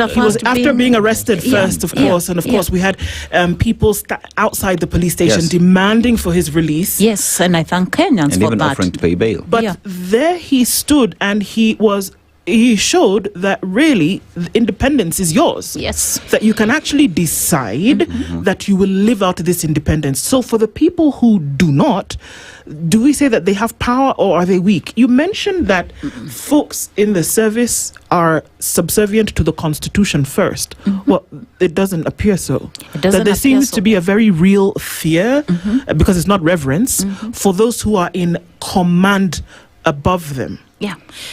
Why wouldn't an Inspector General of Police, for example, not live out the independence that office guarantees him, not suggests, guarantees that you're independent to say, this is going wrong, let's do something about it. Come on, boys, we're not going to shoot anybody today, but we're just going to maybe protect them and allow them to protest. Are they really subservient to the Constitution? Unfortunately, I don't know why those decisions are being made. I can't speak for them, but I've been in conversations with the IG himself, including in a meeting that we had just last week. And the law is very clear. Oh, come on. And they know what they're supposed to do. In fact, when you speak to the IG himself, he really is and commits to ensuring that people are not shot when they go to the streets. That, there's the police actually escort and allow people to demonstrate or to picket. I prefer calling it picketing because they're actually going out there to present a petition for change, right? Yeah. So it's not like any of this is not known. But the question you ask is a question we're all struggling with. What is so difficult for the IG to be independent? His tenure is guaranteed within the Constitution. So at times I call it personal choices. And again, because the Constitution and the standing orders that I've been speaking to give him the responsibility and actually the big word, the accountability over everything that happens is under him. Allow me to ask, Wangesh, in your experience as a Kenyan, with this new police service, have you had an arrested person, a suspect, being read their rights anywhere in this country? That we are arresting you on suspicion of this and that, we have the right to, as enshrined in our Constitution? Of course not. Okay. Even further, before a police officer uses his weapon, two key things are supposed to happen before that. Number one, there's clarity on when you can use your weapon. Only when there is danger to the person. Or to... Yes, you're defending or there's danger to somebody, right? The first thing you do after you de-escalate, you actually state that I am giving you a warning. You don't just shoot. So before even the shooting, because you may even imagine that for a shootout to happen, emotions are running high. It's a highly escalated situation. But we have basic, even civil cases where somebody maybe needs to be arrested. Sometimes even there is no need for arrest. One just basically needs to be summoned to a police station or a police, or even to a chief's office, depending on the matter. How is it that we have deviated so far from that basic practice? Because when you talk about, you spoke about proportionality earlier, those are highly escalated situations that, of course, do not end well for the person who is now being sought after. But when we have deviated so far from the basic principles of policing, that for some time, like we saw that member of parliament who was in some radio station, and the proportionality of force applied towards his arrest, you would say it was not appropriate. When persons are basically whisked away and put in a van and taken to a police station without their rights being read to them, when someone is not summoned just to basically show up and explain themselves and then face the rule of law, how do we even begin to talk about proportional use of force during protests? The first question they ask is it necessary? The action we are taking, is it necessary? Is it reasonable? Is it proportional? And what defines those three things? Necessity, rational, proportional, and reasonable. It is the law. It is a law. It is not. It is a law defined in law. And very clear. And people are trained on it. So you don't just use your personal. You wake up and decide, I am issuing an order to do XYZ. By the way, even before you go to the streets, before the police go to the streets, and they have their briefing. Yes. Their objectives. How will you crowd control? If this happens, how will you de-escalate? Do you think they have those conversations? Like, for example, during the protests in 2024, do you think they had a conversation and said, okay, this is happening, even if they had to regroup and come back later and said, okay, this is how we're going to deal with it? Do you think they had a conversation and said, okay, fine, if things get haywire, we're going to shoot and we're going to kill? I'm not sure, but I don't think they have them because we are seeing, remember the protests in 2023? Yeah. People died, 2024. Last year, we reported 105 deaths, total 85 from the protest, 20 were within police and other places of holdings, detention places. Now we are hitting almost 100 as we speak, right? So I don't think they have these conversations, and if I don't know why they don't have them, and if they have them, they're not utilizing their training and the provisions in the call of duty. Because when you are out there, you're not out there as Wangeshi. You're not out there as yourself. You're out there as an officer of the law. You're an officer taking responsibility to manage the crowds or to enhance peace or to ensure that there's no crime happening on behalf of the government as a police officer. So you don't go out there and mete out your own actions. No. So what you're asking is a very difficult question to answer. They're supposed to have those briefings and they agree on how they move. Now, how the weapons move from point A to B, it's all recorded. We know that. Yes. There's no weapon that moves from the armory to the person it's all recorded. So you cannot even say, and they used to say this, we don't even know who shot XYZ. I mean, there's a clear command chain. That's why we are discussing the command. There's a clear storage chain, custody chain, everything. So the questions around independence, the questions around being overwhelmed do not come in. De-escalation tactics are very, very clear. So by the time somebody is, this image, by the time police officers are pulling and dragging this person with disabilities on the ground, what threat had that person posed to them? Right? What threat was that person to fellow Kenyans? So it's not about threats. It's not about it. It's just bad behavior. So could it be that we are not, because we keep training our officers every year, and we have good officers for the sake of argument. We do have good officers very good out there. Yeah. But could it be that someone or our system has chosen to weaponize and politicize? Because by and large, instances where we have complaints are highly related to political activities. So you realize the political players, in one way or the other, find a way, either because they're the appointing authority or they're the paying, because they're not the hiring authority. The hiring authority is the constitution. And even the paying authority is the Kenyan through our taxes. Absolutely. Yes. But could it be that some people have found it fit to weaponize, to politicize the police service, generally speaking? And if that is the case, that we're able to see it that way, how do we start having this separation of powers now? Because we've had a problem for far too long. And we cannot allow it to continue the way it is. We must demand and be part of the change that we want. How do we begin enforcing the separation of powers where you politicians, you the clergy, you the citizen, and you the police, everybody assumes their mandate and execute it accordingly, in hope that we'll bear now institutional responsibility and individual responsibility? How do we begin to enforce that from where you stand, from the interventions that you're offering, from the research and data you have gathered? What are our entry points into beginning to realize the separation of powers? I couldn't have said it better, that we all have a duty and responsibility to ensure that there's separation of power. And as we discuss the separation of power, let me borrow your words about weaponization of the service. That is what has happened. Completely weaponized, if we want to pass a message to Kenyans, we use the police service. If we want to push somebody into an elective position, we use the service. We saw it in Olkalau, we've seen it. It's, every Kenyan knows what is happening. So one of the things that I want to push for and I think brings the citizen forward is playing an active role in monitoring, tracking, and reporting. We have community policing committees which are not functional everywhere, but it is a structure that is available.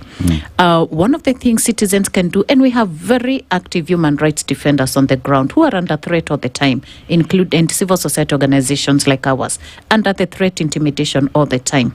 However, citizens can actually, and this is a time to wake up and track, report, so that we can have an analysis of stations, for example, that are notorious for use of excessive force, notorious for deaths in detention within the holding cells, that are notorious for human rights abuses. So it starts there. We report, we track, we monitor, we are actively engaged. We don't keep quiet. We use social media, we use all the spaces, because we know that in as much as the executive does not listen, things are being documented. But we're taking a break. A quick one. Let's take a break and then we'll come back and continue this conversation. Okay. Whether it's individual responsibility or command responsibility, which one I'll be looking at this morning in terms of the police service in this country and how we're going to, I guess, take steps moving forward. We'll be back with Wangeshi Horia after this short break. This is the Situation Room, the only way to start your day. Traffic. All right, let's see what it looks like now. A little bit better as you get into the city this morning. Gong Road coming in from Marailo Dinga Way. Still some traffic there. And also on Wangari Maathai Way as you come in from that Pangani underpass on the Thika Superhighway and then through to the City on Uhuru Highway. It's also going to clog up just a little bit. James Gishuru then leading towards the Red Hill Link Road has quite some bumper-to-bumper action right around this time. And also still looking at traffic on Jogo Road coming in towards Landys and then out towards Haile Selassie. That's going to be a buzz of activity probably through the day. North Airport Road is not looking too bad as you get onto Outer Ring now. So I guess we've had a successful morning in terms of traffic. Little bits and bobs should dissipate in no time. Some places will have traffic through the day. Let's talk. Keep updated. SpiceFM KE on X. Mature, intelligent talk every morning. Spice up yourself. Mornings done right. 94.4 Spice FM, Nairobi. We're continuing our conversation this morning and looking at command or individual responsibility, Aseto. Yes. Ngeshu, when you look at the police service as is, the responsibility is to serve Kenyans, not the executive. Why? Because the Constitution says the sovereign belongs to the people, right? It is the people as well who've even donated that responsibility to the police to take care of them. It is Kenyans who give that Constitution the power to operate, you know. But even while at that, then I want to ask the tone that is set from the top and what that does to the junior officers. Because you look at a cabinet secretary in charge of interior saying what? You shoot them. I will even protect you in court because I'm a lawyer. A member of parliament in charge of legislation who sits actually in a security committee says, in fact, shoot to kill. The president himself says, shoot on the leg. Our toto deal now. If they will not be disciplined by their parents, we will, you know. That is the tone that has been set at the top.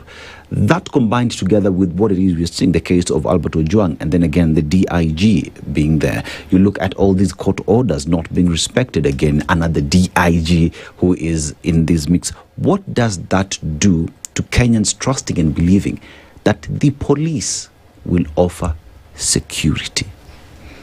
As I address the issue of the tone, let me just finish off on what needs to be done. So there are two critical issues I wanted to add. One is the role of investigations and how, you know, the investigative agencies as well need to be independent, need to conduct timely investigations. But then there's a bigger blockage, and the bigger blockage is prosecution. The prosecution is honestly not doing its job when it comes to prosecuting officers who have been found culpable because investigations indicate that there's a case to answer. So when that doesn't happen, and from where I sit, this is one of the bigger issues we have. The prosecution is just not playing its rightful role. So there's that mechanism that needs to fully function. But in terms of the tone, we actually did go to court when both those announcements or pronouncements were made, that one shoot to kill. It's totally irresponsible of a leader of any caliber, any stature, to make such a comment. This is completely against fundamental rights, right to life, the Constitution itself, and irresponsible behavior should be dealt with. When sitting leaders actually get away with such pronouncements, it makes Kenyans feel very used and very disrespected. And so there also has to be disciplinary action on some of these people. However, the judicial system is also available, and we did go to court over that issue. Now, when the head of state also makes such a comment that shoot the legs, our organization, IMLU, has documented cases of persons who've died that were not shot anywhere else but on the leg. The Rex Masai? Yeah, and they died. because an injury has a way it works on the body, and it's just, again, an irresponsible comment. What does it show? It shows, number one, you're overstepping your mandate. You're actually telling the police how to conduct their affairs, and then police officers get confused. The state, the head of state, the CS has said this. So who do we follow? Do we follow the law? Do we follow these pronouncements? And so I just think it's ludicrous that we have to think between the two. Like, okay, so there's the Constitution, which is the sovereign, law, and then this person who said it. And if I can just segue into that with a question then and say, I think we're talking about things that that will remain unchanged until a system is changed. Is that what we're looking at? That people have got to go, that the way of doing things, the modus operandi, has to change. If the system doesn't change, Imlu will continue having these conversations for years. We'll continue talking about, let's see if we can, let's encourage, let us adopt, let us reform. But until the DNA of these operations changes, I'm sorry to be a Debbie Downer, but until the DNA changes, we will continue to suffer from this disease. And that DNA has to change with the people on the ground. So the police officer, whether we are calling him junior, senior, that person who's charged with that responsibility needs to be held accountable for his actions, no matter where. Who do they follow? When in this Kiganjo where they all go, we can talk about physical training and all of that, but I would assume that the majority of the training that takes place in that place is psychological. Where somebody tells you, you can say police service, you can call it police force, you can call it police cartel, whatever it is that you want to call it. But at the end of the day, what is ingrained in the mind of this individual, by the time they come out of their 9 months, akin to a baby being born, right? It's already been ingrained here. So we can talk about reform, we can talk about command responsibility, but that's what I'm talking. Is it not systemic? It's systemic. It's systemic. But actually, the training, because I've looked at the police training manual, it does not talk about use of violence. Of course it doesn't talk about it, but what's on isn't that what has plagued this country for the longest time? Exactly. That what's on paper and what is in action are two totally different things. Because people are loyal to people, to commanders, not to the Constitution, not to Kenyans, not to the rule of law. So it is about your loyalty. Where does it fall? And that's what we are saying. Loyalty can never be under the command. It should be for the Constitution. And so that's why we insist that both the command chain and the individual are liable and should be compelled to take responsibility for their actions or their omissions. Remember, omission is also commission. Exactly, it's also commission. So it's both. And so the question, and that's why the roles of the oversight institutions can never be overemphasized. If IPOA is playing its rightful role, if IAU plays its rightful role, if the National Police Service Commission plays its rightful role and disciplines officers, because there's a very well articulated disciplinary action. If they discipline officers who commit crime, not punish those who protect the Constitution, then it would be a very different country. On that different country building, which I still believe we can and we will, and we shall as a people. We shall. The people shall. Yes. How do we cater for the good police officers? Because, oftentimes, the good ones will say, I don't want to act because I'll lose my job. Or be transferred to another hardship area. So that kind of, breeds complacency. So how do we, because simple psychology is about reward and punishment. True. If you want behavior to change, just reward the good behavior, punish the bad behavior. True. We have enough bad to talk about, but we have some good that we are not really fostering, in my opinion. What perhaps interventions or approaches or ideas can we employ to start rewarding these good these good officers? Like we saw compliance of the police in the just concluded general election, when they allowed the public to just frisk them, to eliminate the element of threat. Now, so what do we do about the good policemen who will have now the confidence, knowing that when I stand within the confines of the law, I am safe, as a person, my tenure of work is equally safe. What do you do? Or what are we doing currently? What we're doing is this conversation we are having right here, that the media is working with the people, is informing, is educating the people. It's working with institutions like ours. It's working with independent oversight. Are you saying in quotes? I'm saying in quotes, because the important thing, and I like what you're doing now, why the media and these kind of conversations are important, is that you alert people, you educate people on what is provided for. I engage a lot of people who believe that police is power. Can never, actually, you see a police officer, you run for your dear life, you hide, But when we engage, people begin to understand, I have a right actually to report this police officer. Get their service number, report them. And that's why you can see now what the behavior and the narrative that is changing is that they hide their identity. Because they know they're doing wrong, they don't want to be identified, right? So there are mechanisms to report this, and we work together. Now, changing behavior is a difficult thing, but it has to be done. And it is done through use of law and enforcement of the law. So what has been ailing Kenya is a lack of enforcement.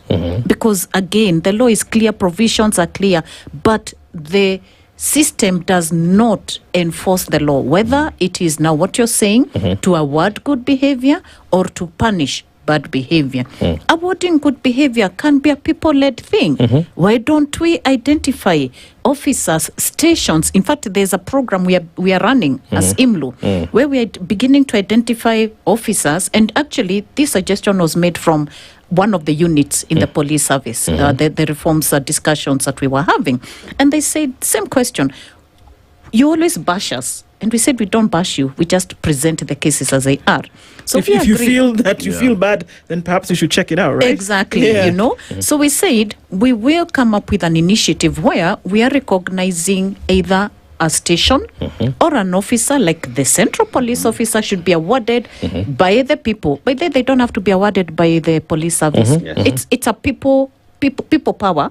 Sovereignty power belongs to the people. Right. So imagine if the people themselves came up with this kind of a process and identified all those officers who go out of their way to ensure constitutionalism, who safeguard the rule of law, who are trying to work towards ending impunity, making sure that cases like Ojwang's came to the light, and it was a people-driven process, So that is one of the things. And I'm telling you, people-driven processes are sustainable. Correct. And they can create change.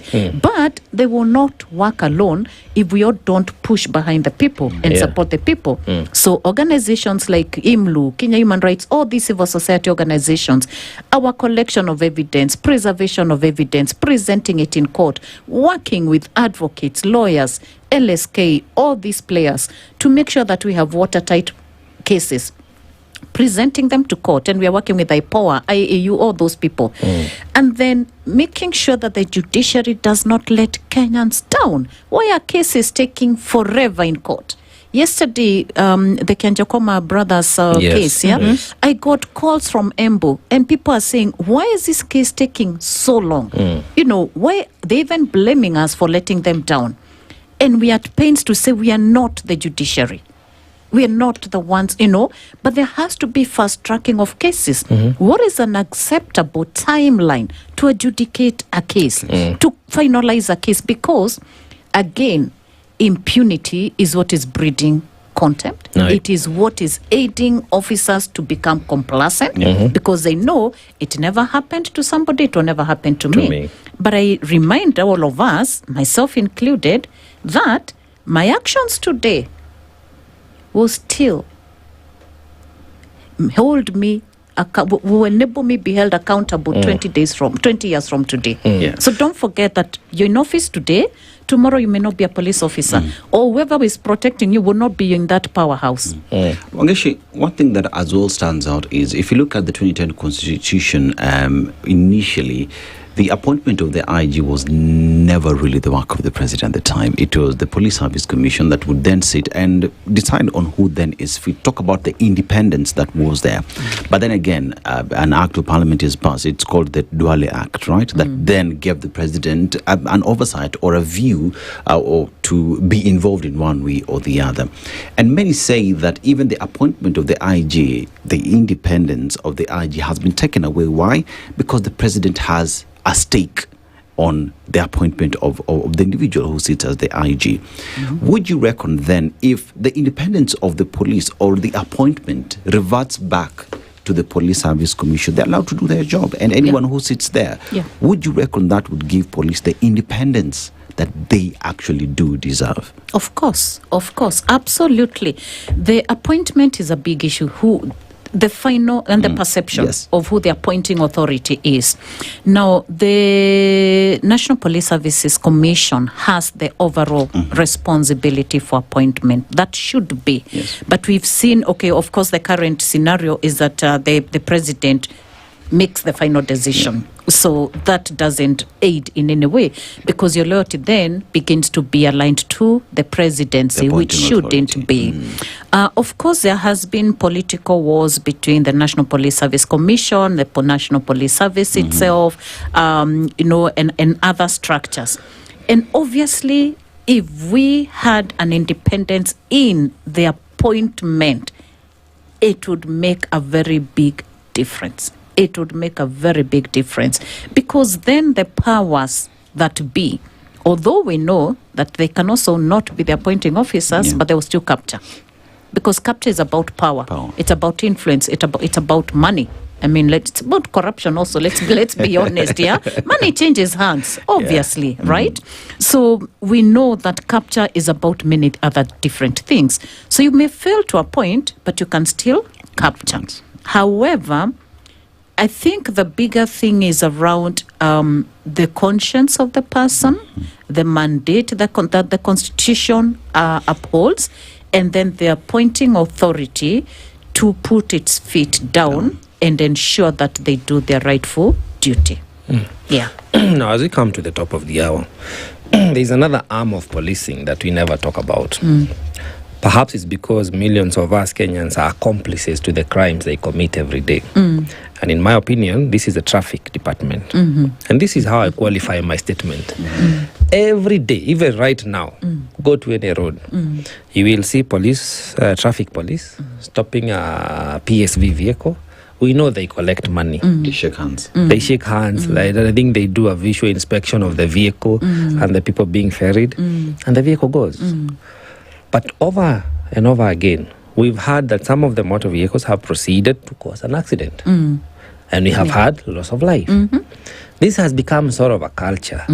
So I'm trying to also shift our focus from those heinous crimes where there is violence and shootout and all that, and standoff and brutality, either in holding cells or otherwise, but also to look at the basic values that we employ in policing ourselves and the people who police us. How do we, because we spoke about citizenry-led behavioral change. There was a time in this country where people were arresting traffic officers for collecting bribe, but that has come and gone. There's a behavior that was left behind by the late President Kibaki about dumping. Rarely will you see people dumping in the city. Maybe in some areas, but there is that culture of like, I take care of my garbage. And that has, in one or the other, transformed the city. So how do we grow to not just participating from the corruption itself, but also saying, no, this should not happen? Can people in a matatu say, do not give that traffic officer money? If there is a problem, allow yourself to be arrested as a driver, as the passenger, and then face the law. That's what the Kenya desire should be. The Kenya desire is where I take responsibility for my actions. I'm driving fast, I'm misbehaving, I'm overlapping. I know I shouldn't do those things, so I stop. Number one. We have a bad behavior also. Number two, this bribery thing, it starts with that Mutanu person, and they, as you've said correctly, they give, these days they don't even shake hands. I'm told they just place it on a window. This person passes and picks it up. You never capture it, right? So that behavior, and why are you doing this? Just to make an extra round, or just to be let off with an unroadworthy vehicle? So again, the partnership between media, the people, and all these players in the middle of educating people and agreeing collectively as Kenyans, let's change our behavior for a better Kenya tomorrow. Because we've lost far too many people on the roads. We are teaching our children behavior that is not acceptable. Violence, the way of doing things is through bribery. It's corruption. I can never get a job if I don't, money doesn't pass hands through some, So if we, and this is a time we saw with Ol Kalau, defending the ballot.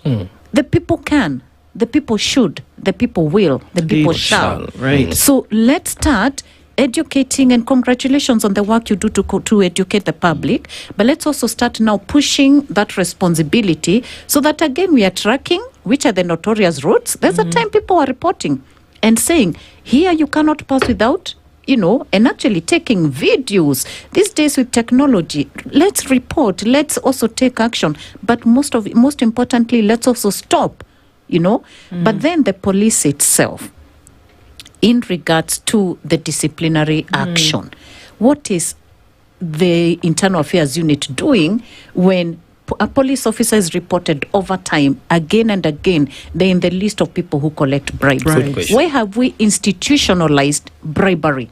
Indeed. Why have we, so it's a systemic, you said it so well, it's systemic. Right. But we have to break these systems through a structure and a process. Indeed. And it all begins with one person. Thank you. Wangechi Kahuria is the Executive Director and Convener of the PRWGK. Thank you for being here with us this morning to have these conversations. That there needs to be an overhaul, and that's for sure. We won't stop talking about it. Thank you for being here this morning. For everybody who's been in the Situation Room this morning, thank you for being part of the conversation. We keep the conversations coming. Good morning. It is now 10 a.m. The latest news from around the world. 94.4 Spice FM.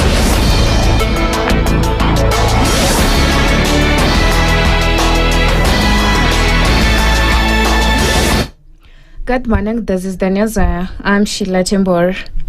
A petition has been filed at the High Court seeking to stop the implementation of the 2% Health Information Management System utilization fee deducted from healthcare providers' claim under SHA. The petition filed by Nakuru-based Surgeon Dr. Magare Gikenyi, Senator Okia Omtata, and Eliud Matindi argues that the levy is unconstitutional, illegal, and amounts to double taxation. The petitioners want the court to suspend the deductions pending the determination of the case, arguing that there is no law authorizing the fee and that it was introduced without public participation. They also questioned the management of the funds collected, claiming the deductions could have raised more than 1.2 billion shillings from SHA claims by July 2020.